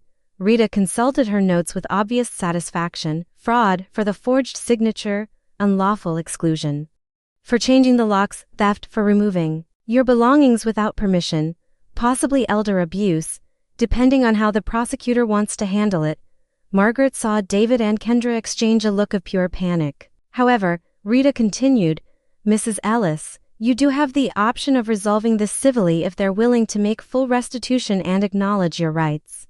Margaret looked at her son and daughter-in-law, these two people who'd convinced themselves they were acting in her best interest while systematically destroying her autonomy and dignity. Here's what's going to happen, Margaret said, her voice calm but implacable. You're going to retrieve all of my belongings tonight. You're going to restore my bedroom exactly as it was. You're going to provide me with a written apology acknowledging that you violated my rights and my property, and you're going to pay for the restoration of my rose garden. And if we don't, Kendra asked. Though her voice suggested she already knew the answer, Margaret smiled, and there was no warmth in it. Then Rita will file criminal charges in the morning. And you'll discover that the legal system takes elder abuse very seriously. As Margaret stood in the office that had been her bedroom, surrounded by the evidence of her family's betrayal, she felt something she hadn't experienced in months: complete, unshakable certainty about her own power. The quiet ones take notes, Howard had said, and Margaret Ellis had just shown her family exactly what she'd been noting all along. They'd locked her out of her own life. But they'd forgotten something crucial. She still held all the keys that mattered. Margaret woke in her own bed for the first time in 8 days. Sunlight streaming through the windows she'd cleaned countless times over the past 23 years. For a moment, the familiar comfort of her restored bedroom made the past week feel like a nightmare she was finally waking from. Then she heard voices in the kitchen below, and the reality of her situation came flooding back. The night had been long and tense. True to their word, or perhaps motivated by the threat of criminal charges, David and Kendra had spent the hours until 2 a.m. retrieving Margaret's belongings from storage and restoring her room. Margaret had supervised the process with the methodical attention to detail of someone who'd spent decades organizing classroom supplies, directing the placement of each piece of furniture until everything was exactly as it had been. Before her forced exile, Kendra had worked in stony silence, her earlier breakdown replaced by a brittle composure that seemed to require enormous effort to maintain. David had moved like a man in a trance, handling Margaret's belongings with the careful reverence usually reserved for archaeological artifacts. Sophie had helped carry boxes, her presence a steady reminder that at least one member of this family had never questioned Margaret's worth. Now, as Margaret dressed in her own clothes from her own closet, she could hear the low murmur of what sounded like an argument in the kitchen. She took her time preparing for the day, arranging her toiletries on the bathroom counter she'd been denied access to for over a week, choosing her outfit with the same care she'd once used when preparing for parent-teacher conferences with particularly challenging families. When she finally descended to the kitchen, the conversation stopped abruptly. David stood by the coffee maker, his shoulders tense beneath a wrinkled shirt that looked like he'd slept in it. Kendra sat at the kitchen island, with her laptop closed, her usually perfect posture betraying an exhaustion that went beyond mere physical fatigue. "Good morning," Margaret said pleasantly, as if this were any normal Tuesday morning and not the aftermath of a family civil war. "Morning, Mom," David replied, his voice hoarse. "Coffee, thank you." Margaret accepted the mug, her own mug, the blue ceramic one Sophie had made in pottery class 3 years ago, and sat down at the kitchen table. The normalcy of the gesture felt surreal given everything that had happened, but Margaret was determined to reclaim not just her house but the rhythms of daily life that had been stolen from her. "We need to talk," Kendra said abruptly, her voice carrying none of its usual confident authority. "Yes, we do," Margaret agreed. Sipping her coffee and waiting, Kendra opened her laptop and pulled up what appeared to be a document. "I've been researching our legal situation, and I think there are some misunderstandings that need to be cleared up." Margaret set down her coffee cup and gave Kendra her full attention. After 37 years of dealing with parents who tried to negotiate their way out of their children's disciplinary consequences, she recognized the opening gambit of someone attempting to rewrite recent history. "What kind of misunderstandings?" "Well, for starters, the renovation. We genuinely believed we were improving your property, increasing its value. The permit issue was an honest mistake. I thought as your family, I had the right to sign documents related to the house." Margaret nodded thoughtfully. "And the locks? Security upgrade. The old locks were ancient, and we were concerned about break-ins while the house was unoccupied. And my belongings being moved to storage." Kendra's composure flickered slightly. We needed the space temporarily, and we assumed you were settled at Sunset Manor. It wasn't intended to be permanent. Margaret listened to each explanation with the patience of someone who'd heard similar justifications from countless students over the years. When Kendra finished, Margaret sat quietly for a moment. Organizing her thoughts, she said, "Finally, do you remember what you said to me 2 weeks ago about my teaching awards?" Kendra blinked, clearly caught off guard by the change of subject. "I'm not sure what you mean. You said my things made the living room look cluttered. You wanted to box them up when David's colleagues came over." Margaret's voice remained calm, conversational. "Those awards represented 37 years of my professional life. But to you, they were clutter." "Margaret, I didn't mean. You also told me I should get out more, do some activities, because I was resting all day. Do you remember saying that?" Kendra's silence was answer enough. Margaret continued, her voice still steady but gaining strength. "You made those comments because you saw me as a burden, an inconvenience to the life you wanted to build with David. Everything that's happened since then, the forced move to Sunset Manor, the renovation without permission, the converted bedroom, the changed locks, it's all part of the same pattern. You weren't acting in my best interest, Kendra. You were acting in your own." "That's not fair," Kendra protested, but her voice lacked conviction. "What's not fair?" Margaret replied. "Is a 71-year-old woman being manipulated and gaslight by someone young enough to be her daughter. What's not fair is being told that someone else knows better than you do what you need for your own happiness." David, who had been standing silently by the coffee maker, finally spoke. "Mom, I want you to know that I never intended for any of this to happen. I really thought Sunset Manor would be good for you." Margaret turned her attention to her son, studying his face with the same careful assessment she'd once used to evaluate struggling students. "David, when did you first start thinking I needed to move?" David shifted uncomfortably. "I guess it was gradual. Kendra would mention things, little concerns about your well-being, your isolation. She said you seemed depressed, that you'd be happier around people your own age." "And did you observe this depression yourself? Did you see evidence that I was declining?" David was quiet for a long moment, his brow furrowed in concentration. "I thought you seemed sad sometimes, withdrawn." "I was sad," Margaret agreed. "I was sad because my own family was treating me like I was invisible. I was withdrawn because every conversation felt like navigating a minefield of subtle criticisms and helpful suggestions about how I should live my life." The words hit David like physical blows, and Margaret watched her son's face crumple as he began to understand the true scope of what had been done. "Oh God, Mom, I'm so sorry. I didn't see it that way. I thought we were helping." "David, you let your wife convince you that your mother was incompetent without ever asking me how I felt or what I wanted. You signed papers to have me moved to a facility without my consent. You drove me away from my own home based on someone else's assessment of my mental state." Margaret's voice remained steady, but there was steel underneath the calm. "How is that helping?" Before David could answer, the doorbell rang. Margaret rose to answer it, but Kendra was already moving toward the front door. "I'll get it," Kendra said quickly, but something in her tone made Margaret suspicious.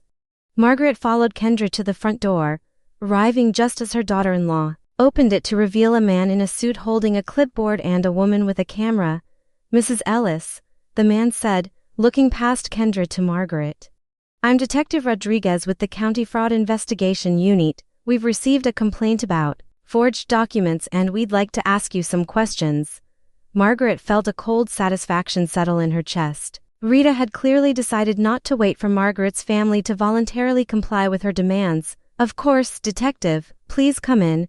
"Actually," Detective Rodriguez said, consulting his clipboard, "we need to speak with Kendra Ellis first." "Ma'am, you're under investigation for document fraud and elder abuse.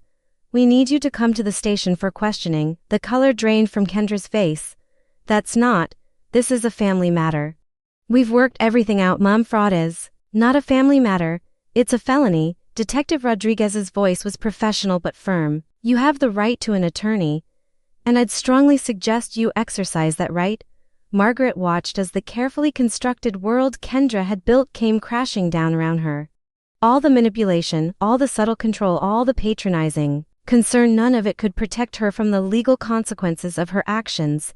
"David," Kendra said, her voice desperate, "tell them this is all a misunderstanding.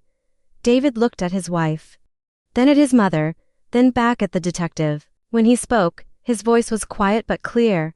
I think Kendra should probably get that lawyer. The next hour passed in a blur of official statements and evidence gathering. Margaret found herself explaining the timeline of events to Detective Rodriguez, while the woman with the camera documented the destroyed rose garden and took photos of the forged permit application. Double quotes Mrs. Ellis. Detective Rodriguez said as he prepared to leave, I want you to know that elder abuse cases are a priority for our department. What happened to you was serious, and we're going to pursue this fully. After the police left, the house fell into a silence that felt different from the tension of the past week. David sat at the kitchen table with his head in his hands while Sophie, who had arrived during the police interview, made herself a sandwich with the casual confidence of someone completely comfortable in the space. Dad, Sophie said, breaking the silence, are you okay? David looked up at his daughter, his eyes red-rimmed and hollow. I don't know, sweetheart. I really don't know. Margaret sat down across from her son and waited for him to meet her eyes. When he finally did, she saw something she hadn't seen in months. The David she remembered.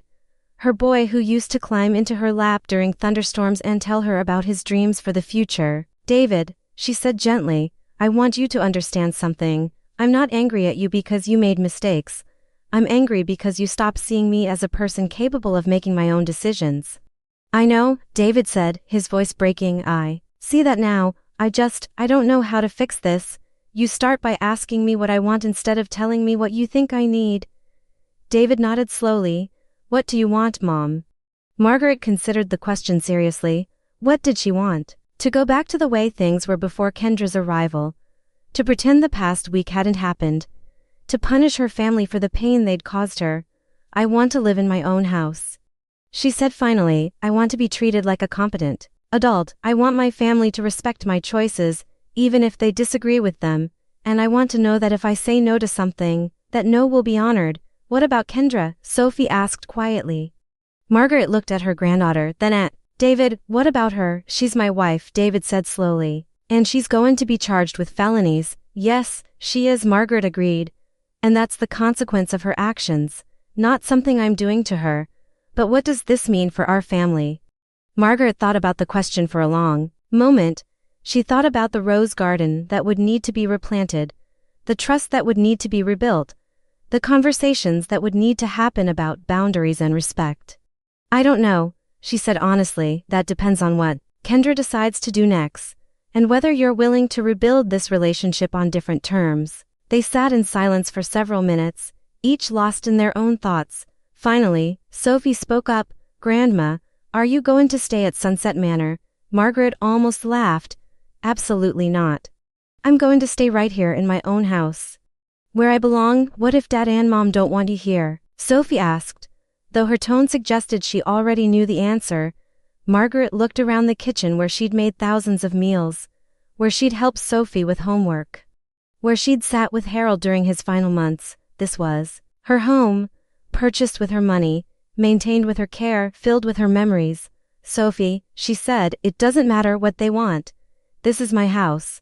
For the first time in over a week, Margaret Ellis felt truly, completely at home, not because the familiar objects had been returned to their proper places, but because she had finally reclaimed something more important than furniture or photographs. She had reclaimed herself. Outside, Tina and Gerald were working in their garden, and Margaret could see them glancing toward her house with the poorly concealed curiosity of neighbors who'd witnessed the drama of the past few days. Soon, she thought, she'd go outside and tend to the space where her roses had been. She'd plant new ones, different varieties perhaps, but beautiful nonetheless. The quiet ones take notes. Howard had said, but sometimes Margaret was learning. The quiet ones also knew exactly when to stop being quiet. And Margaret Ellis was done being quiet about her own life. The mediation conference room at the county courthouse felt like a stage set for a different kind of family drama than Margaret had ever imagined herself starring in. Fluorescent lights cast harsh shadows across the polished table where she sat beside Rita, facing her son and daughter-in-law across an expanse of legal documents that told the story of their spectacle. Our miscalculation, 3 weeks had passed since Detective Rodriguez's visit. 3 weeks during which Kendra had been released on bail and David had moved through the house like a ghost haunting his former life. Margaret had spent those weeks methodically reclaiming not just her physical space, but her emotional equilibrium. Tending to the scarred earth where her roses had been and slowly beginning the process of replanting. Now, as she looked across the table at Kendra, pale, drawn, and flanked by an expensive lawyer who looked like he'd rather be anywhere else, Margaret felt a complex mixture of satisfaction and sadness.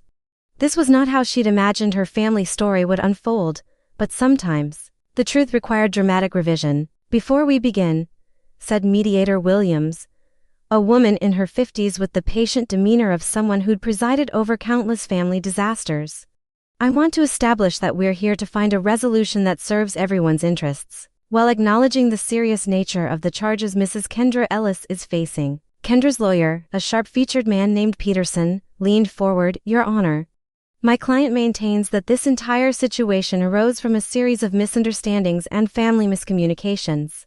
Mrs. Kendra Ellis acted in what she believed to be the best interests of her elderly mother-in-law." Margaret felt Rita tense beside her, but she placed a calming hand on her lawyer's arm. She'd asked for this meeting, not Rita, and she wanted to handle this her way. "Mr. Peterson," Margaret said, her voice carrying the same authority she'd once used to quiet unruly classrooms, "your client forged my signature on legal documents, had me forcibly removed from my own home, destroyed my property, and attempted to steal my house. Which part of that was in my best interest?" Peterson consulted his notes, clearly uncomfortable. "Mrs. Ellis, my client's actions, while perhaps misguided, were motivated by genuine concern for your welfare. The retirement community placement was arranged because your family believed you needed more social interaction and professional care."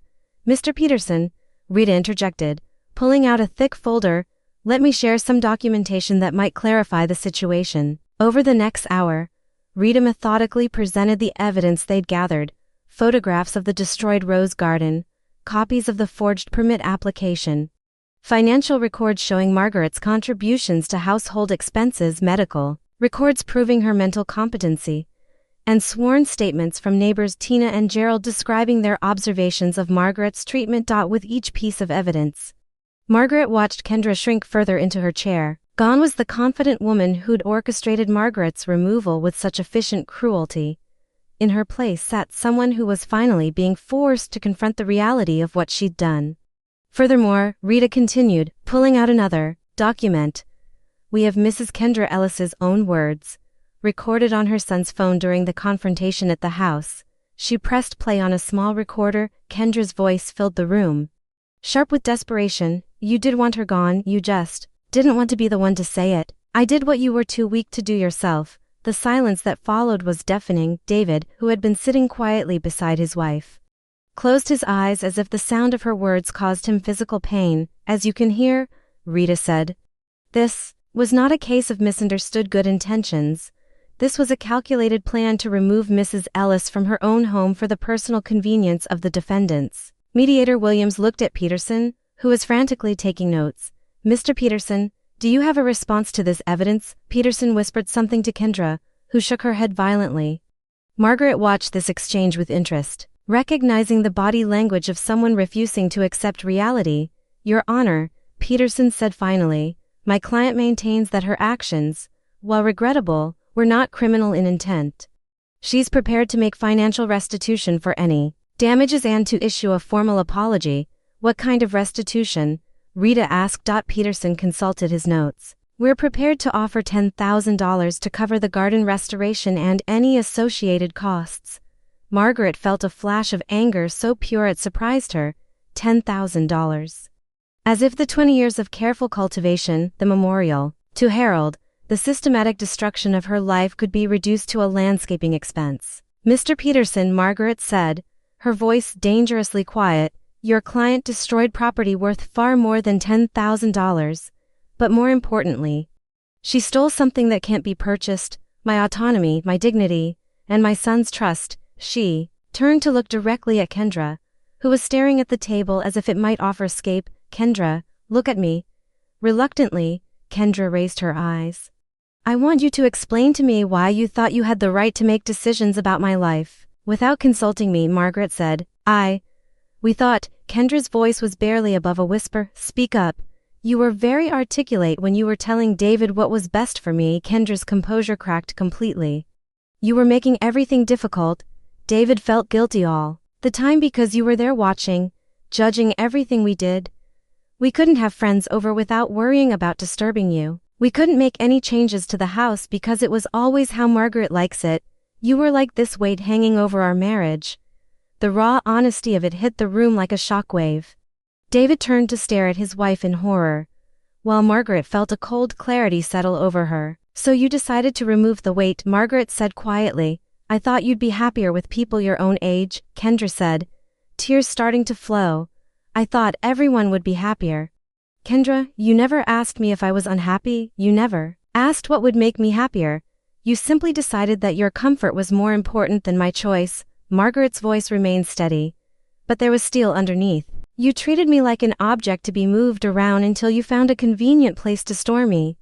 That's not. I didn't mean. Kendra was openly crying now. Her careful composure completely shattered. Margaret turned to David, who looked like he was aging in real time as he processed his wife's admission. David, did you know that Kendra saw me as a weight on your marriage? David's voice was hoarse when he answered, No. I knew she sometimes felt like we didn't have enough privacy. But I never knew she felt that way about you. And if you had known. David was quiet for a long moment, staring at his hands. When he looked up, his eyes were red but clear. I would have told her that you're my mother. And any woman who couldn't accept that wasn't the right woman for me. The words seemed to hit Kendra like a physical blow. She turned to stare at her husband, her face a mask of shock and betrayal. David, you can't mean that, she whispered. I do mean it, David said, his voice growing stronger. Mom, I am so sorry. I let someone convince me that loving you meant controlling you, and I was wrong. I was so wrong. Margaret felt tears prick her eyes for the first time since this ordeal began. Not tears of sadness or anger, but tears of relief. Her son was still in there, buried under months of manipulation and guilt, but still fundamentally the person she'd raised. Thank you, she said quietly. Mediator Williams cleared her throat. Given these revelations, let's discuss a realistic settlement. Ms. Morales, what is your client seeking? Rita consulted her notes. Mrs. Ellis is seeking $40,000 in damages, $20,000 for property destruction, and $20,000 for emotional distress and lost autonomy. She also wants a formal written acknowledgement from both defendants that they violated her rights, and a binding agreement that they will never again attempt to make decisions about her living situation and her medical care without her explicit consent. $40,000, Peterson sputtered. That's completely unreasonable for some garden damage, Mr. Peterson. Rita replied coolly, your client committed fraud, theft, and elder abuse. She's facing potential felony charges that could result in years in prison. $40,000 is a bargain compared to the legal fees she'll face if this goes to trial. Margaret watched Peterson whisper urgently to Kendra, whose face had gone white at the mention of prison time. What if we can't pay $40,000? Kendra asked, her voice small. Then you'll face the criminal charges, Rita said simply. Mrs. Ellis has been more than generous in offering a civil resolution. We'll need time to consider, Peterson began. No, Margaret said firmly. You'll decide now. I'm tired of my life being held hostage by your client's poor decisions. The room fell silent except for the sound of Kendra's quiet sobbing. Margaret felt no satisfaction in her daughter-in-law's distress, but she felt no sympathy either. This was the natural consequence of choices Kendra had made with full knowledge of their impact on others. Finally, David spoke. We'll pay it, David. We can't afford, Kendra started. We'll sell your car, David said quietly, and your jewelry, and whatever else we need to sell. He looked at his wife with something that might have been pity. You made this mess, Kendra. The least we can do is clean it up. The formal paperwork took another hour to complete. Margaret signed documents that officially restored her rights and dignity, while across the table, David and Kendra signed papers acknowledging their violations and agreeing to financial restitution.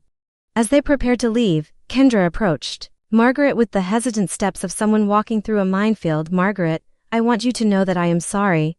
I really did think I was helping. Margaret studied her daughter-in-law's face, looking for any sign of genuine understanding. What she saw was regret, but not necessarily comprehension. Kendra, Margaret said quietly. The road to hell is paved with good intentions. What matters isn't what you thought you were doing, it's what you actually did. And what you did was treat me like I was already dead. With that, Margaret walked away, leaving Kendra standing in the courthouse hallway with the wreckage of her carefully constructed life scattered around her feet. Outside, as they waited for David to bring the car around, Sophie appeared at Margaret's side with the sudden materialism of teenagers everywhere. How did it go, Grandma? Your parents are going to pay for what they did, Margaret said. Literally, Sophie grinned. Good, are you okay? Margaret considered the question as she watched David approach with the car. His movements careful and subdued. Was she okay? She was legally vindicated, financially compensated, and emotionally validated. Her family had acknowledged their wrongdoing and agreed to respect her autonomy going forward. But she was also the mother of a son who'd been willing to betray her trust. The mother-in-law of a woman who'd seen her as disposable, the grandmother of a girl who'd had to choose between her parents and her grandmother's dignity. I'm better than okay, Margaret said finally. I'm free. As they drove home to her home, her house, her sanctuary, Margaret felt something she hadn't experienced in months: peace. Not the peace of someone who'd chosen to ignore problems, but the peace of someone who'd faced those problems head-on and emerged victorious.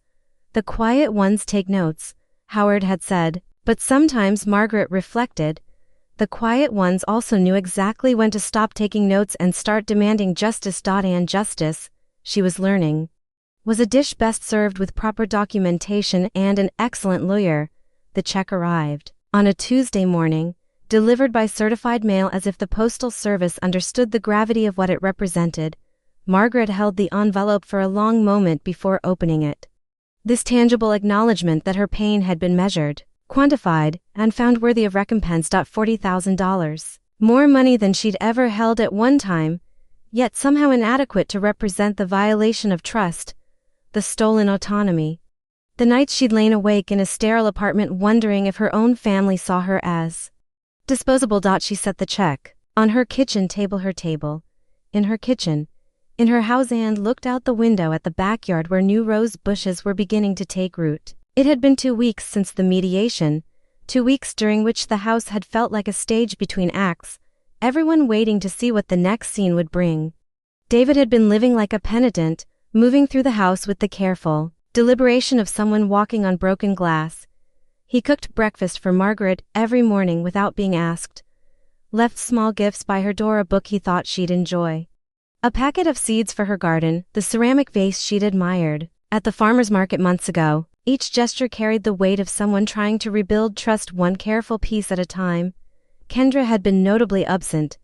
The day after the mediation, Margaret had watched from her bedroom window as David helped his wife load suitcases into her BMW. Where she'd gone, Margaret didn't know, and she'd made a conscious decision not to ask. Some wounds needed air to heal properly. Grandma, Sophie's voice interrupted her thoughts. Margaret's granddaughter stood in the kitchen doorway, backpack slung over her shoulder. Ready for school but hesitant to leave. What is it, sweetheart? Dad's been weird lately, weirder than usual. I mean, Sophie dropped her backpack and perched on the kitchen stool. He keeps asking me if I'm okay, if I need to talk about anything. Yesterday he offered to drive me to school even though I told him Jessica's mom was picking me up. Margaret smiled slightly. He's trying to figure out how to be a better father. By being helicoptery and anxious, by showing that he's paying attention. Your father spent months not noticing what was happening in his own house. Now he's overcompensating. Sophie considered this with the seriousness of someone far older than her 16 years. Are you going to forgive him? The question Margaret had been avoiding crystallized in the morning light. Was she going to forgive David? Could she? Should she? I'm working on it. Margaret said honestly, forgiveness isn't something that happens all at once, Sophie. It's more like tending a garden. You have to do a little bit every day and trust that something will eventually grow. What about Mom? Margaret felt her chest tighten. Kendra was more complicated, the wound deeper and more deliberate. I don't know yet. Sophie nodded, apparently satisfied with honesty over false comfort. Can I ask you something else? Always, are you happy? I mean, really happy. Not just saying you're fine because you think that's what I want to hear. Margaret looked at her granddaughter. this fierce young woman who'd stood by her when no one else would, and felt a wave of love so profound it took her breath away. "I'm getting there," she said. "Some days are better than others, but yes, I think I'm going to be happy." Again, after Sophie left for school, Margaret found herself alone with the check and her thoughts. The money represented justice. But what did justice actually look like in the context of a family? Was it enough that David and Kendra had acknowledged their wrongdoing? Was financial restitution sufficient to repair the damage done to relationships that had taken decades to build? The doorbell interrupted her philosophical musings. Margaret opened the door to find David holding a large cardboard box, his face carrying an expression she couldn't quite read. "Hi, Mom, can I come in?" Of course. David set the box on the coffee table and sat down heavily in Harold's old chair. Margaret noticed he still avoided her usual spot on the sofa, as if he were a guest waiting for permission to take up space. "I brought you something," he said, gesturing to the box. "Actually, several somethings." Margaret opened the box to find her photo albums, the ones that had mysteriously disappeared from the living room months ago, along with several other items she'd assumed were lost forever. Her grandmother's china figurines, Harold's fishing award from 1994, the small wooden jewelry box her father had made. "Where did you find these?" David's face reddened. "Kendra had put them in storage, a different storage unit than the one we told you about. She said they were cluttering the space and we could deal with them later." Margaret ran her fingers over the smooth wood of her father's jewelry box, feeling the careful craftsmanship of hands that had been dust for 20 years. Each item represented not just a memory, but a deliberate decision by Kendra to erase Margaret's presence from the house. "She was erasing me," Margaret said quietly. "Yes," David said, his voice heavy with shame. "She was, and I let her." They sat in silence for several minutes, surrounded by the rescued artifacts of Margaret's life. Finally, David spoke again. "Mom, I need to ask you something. And I need you to be completely honest with me." Margaret set down the jewelry box and gave her son her full attention. "Do you think there's any way we can fix this? Not just apologize or pay restitution, but actually fix our relationship?"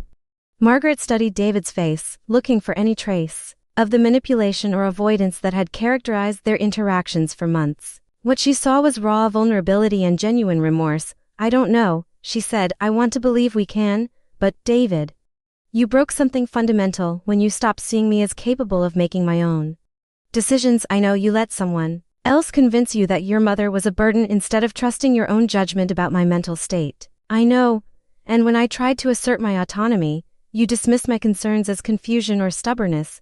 David's shoulders sagged under the weight of her words. "How do I fix that? How do I prove to you that I've learned from this?" Margaret considered the question seriously. "How did you rebuild trust that had been systematically destroyed? How did you prove that fundamental change had occurred?" "You start by asking instead of assuming," she said finally. "When you think I might need help with something, you ask if I want help instead of just providing it. When you disagree with my choices, you respect my right to make them anyway. When someone else expresses concern about my well-being, you check with me before taking action, and if I mess up, if I fall back into old patterns, then I'll tell you, and you'll adjust. But David, this can only work if you genuinely believe that I'm competent to run my own life. If part of you still thinks I need to be managed or protected from my own decisions, then we're going to have the same problems we had before." David was quiet for a long moment, processing her words. "What about Kendra?" Margaret felt her stomach tighten. "What about her? She's my wife, and she's Sophie's mother. I can't just. I don't know what to do about her. That's not my problem to solve." "David," the words came out harsher than Margaret had intended, but she didn't soften them. Kendra's future was a consequence of Kendra's actions, not Margaret's responsibility to fix. "I know that," David said quickly. She's in therapy now. She says she's trying to understand why she did what she did. Good for her. She wants to apologize to you in person." Margaret felt a flash of anger so pure it surprised her. "David, your wife spent months systematically undermining my autonomy, manipulated you into having me forcibly removed from my own home, destroyed my property, and forged my signature on legal documents. She doesn't get to feel better about herself by offering me an apology I'm not ready to hear. I understand that, but no." Margaret's voice carried a note of steel that made David stop mid-sentence. There is no but. Kendra's need to apologize doesn't create an obligation for me to accept that apology. Her therapeutic process doesn't require my participation. Her feelings about what she did are not my responsibility to manage. David looked stricken. Mom, I'm not trying to pressure you. I just thought, you thought that if I forgave Kendra, your life would be easier. But David, my forgiveness isn't a tool for your convenience. It's something I'll offer if and when I'm ready. For my own reasons, on my own timeline. The silence that followed was charged with the weight of hard truths. Margaret watched her son process the reality that some consequences couldn't be negotiated away, that some damage couldn't be undone simply because the perpetrator felt bad about it. I'm sorry.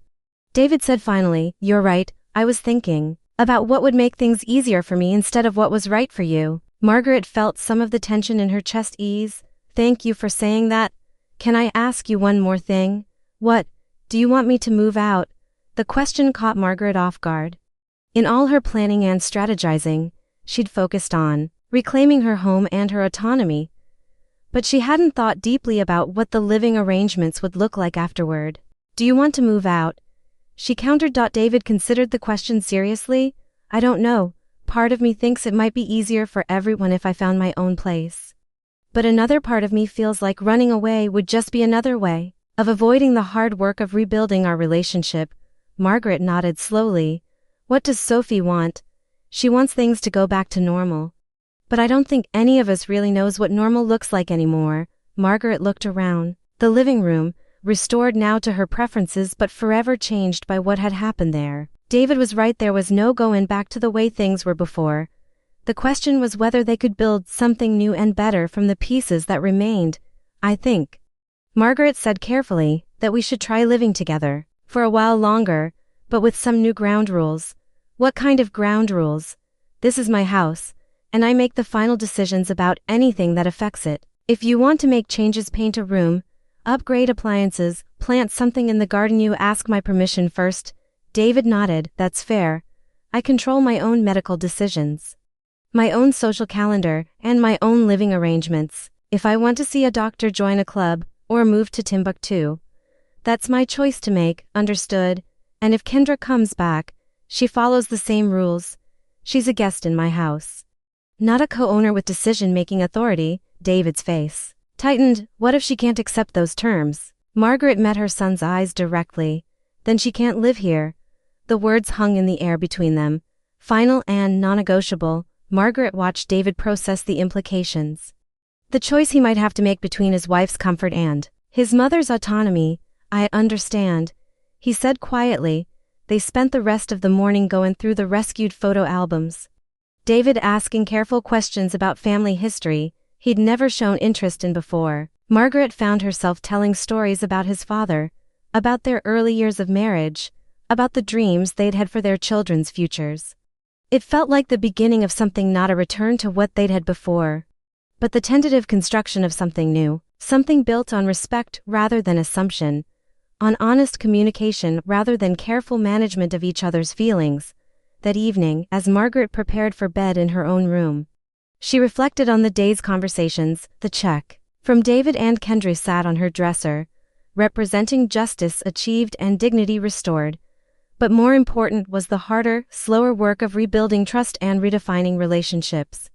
The quiet ones take notes, Howard had said, but Margaret was learning that sometimes the most important notes were about the future rather than the past, about what you wanted to build rather than what had been torn down. And what Margaret wanted to build was a life where love didn't require the surrender of autonomy, where care didn't mean control, and where family meant supporting each other's choices rather than making choices for each other. It was ambitious work for a 71-year-old woman, but then again, Margaret Ellis had always been ambitious.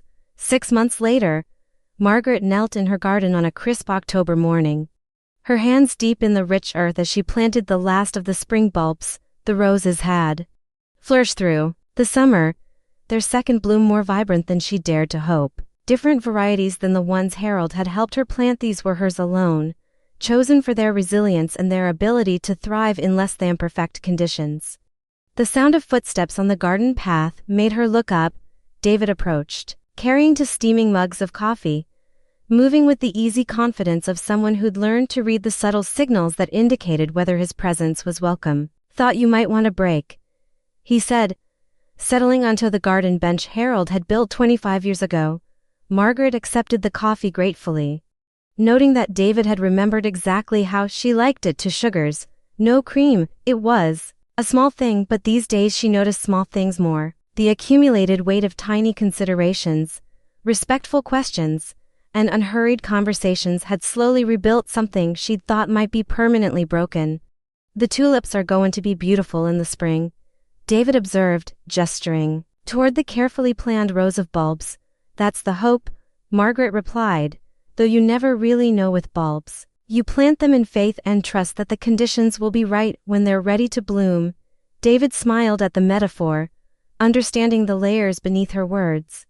Their relationship had been a careful planting season, each conversation a bulb placed in the soil of rebuilt trust, each respectful interaction adding nutrients to ground that had been scorched by betrayal. "Mom," David said carefully, "I have something I want to show you, but I need you to know that if you're not ready for this, that's completely okay." Margaret set down her coffee and studied her son's face. Over the past 6 months, she'd learned to distinguish between David's old patterns of assuming what she needed and his new approach of offering choices without pressure. "What is it?" David pulled a small wrapped package from his jacket pocket.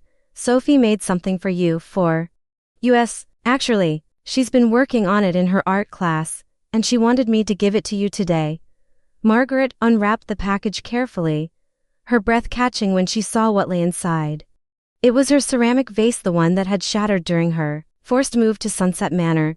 The pieces she'd thought were lost forever, but instead of being simply glued back together, the cracks had been filled with gold, creating a web of beautiful seams that transformed the break into something deliberately beautiful. "Kintsugi," David said quietly, "Japanese art of repairing broken pottery with gold."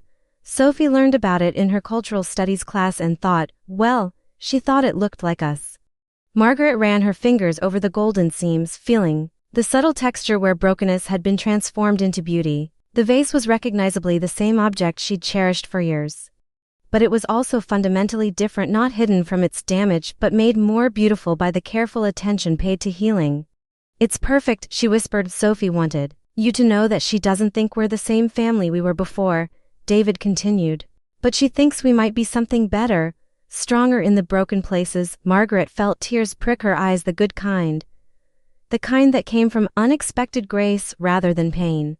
"Whereas Sophie, I want to thank her, she's inside, pretending to do homework but actually waiting to see if you like it." David's smile carried the particular warmth of a father who was proud of his daughter's wisdom. "She's been nervous about this for weeks." "Sophie," Margaret called toward the house, "come out here, please." Her granddaughter appeared in the doorway, all 16 years of her trying to look casual while clearly vibrating with anticipation. She approached with the careful steps of someone hoping for approval but prepared for disappointment. "Do you like it, Grandma Maggie?" Margaret stood and embraced Sophie, holding her close while the golden-seamed vase caught the morning light. "I love it. I love what it represents. And I love the young woman who was wise enough to see beauty in broken things." Sophie's relief was palpable. "I thought about just gluing it back together, but then I learned about kintsugi, and it seemed more honest. Like, acknowledging that things got broken, but also showing that the repair can be beautiful too. It's the most thoughtful gift I've ever received," Margaret said, meaning every word.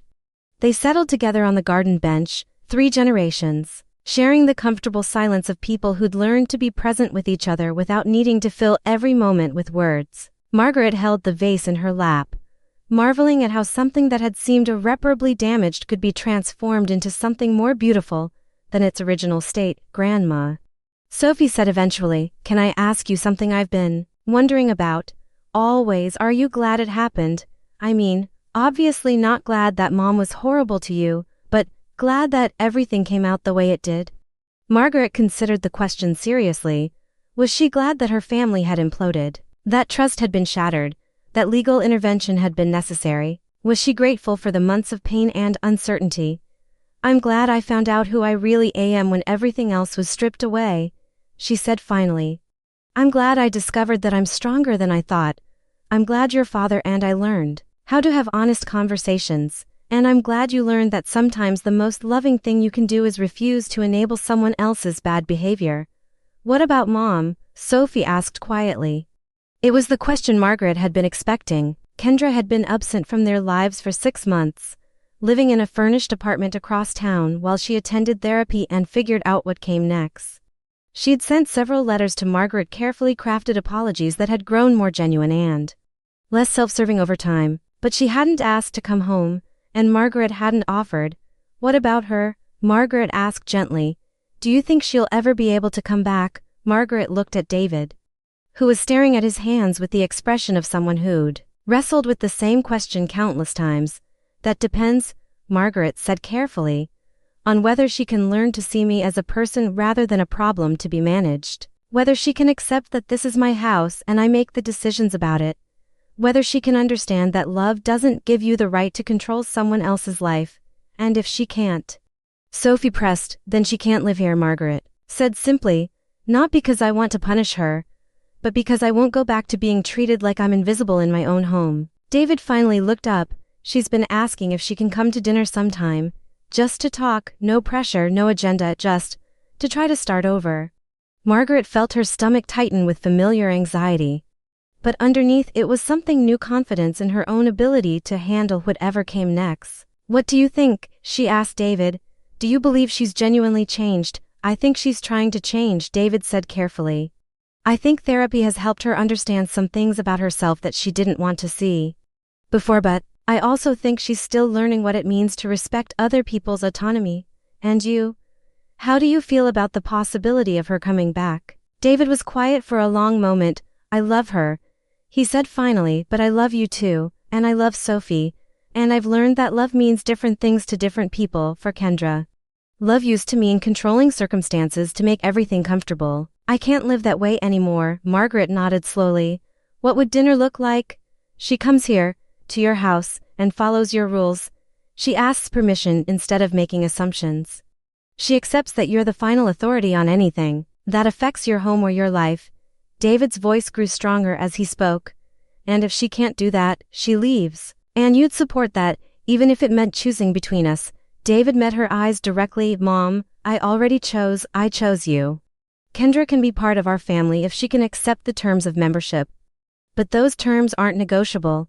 Margaret felt something tight in her chest finally release. This was what she'd been waiting for, not just apologies or financial restitution, but the fundamental shift that made genuine reconciliation possible. All right, she said. She can come to dinner once, and we'll see how it goes. Sophie's face lit up with cautious hope. Really, but Sophie, I need you to understand that this might not work out the way you're hoping. Your mother hurt me very badly, and trust, once broken, doesn't automatically repair itself just because someone says they're sorry. I know, Sophie said, but maybe it can be like the vase. Maybe the broken places can be made stronger.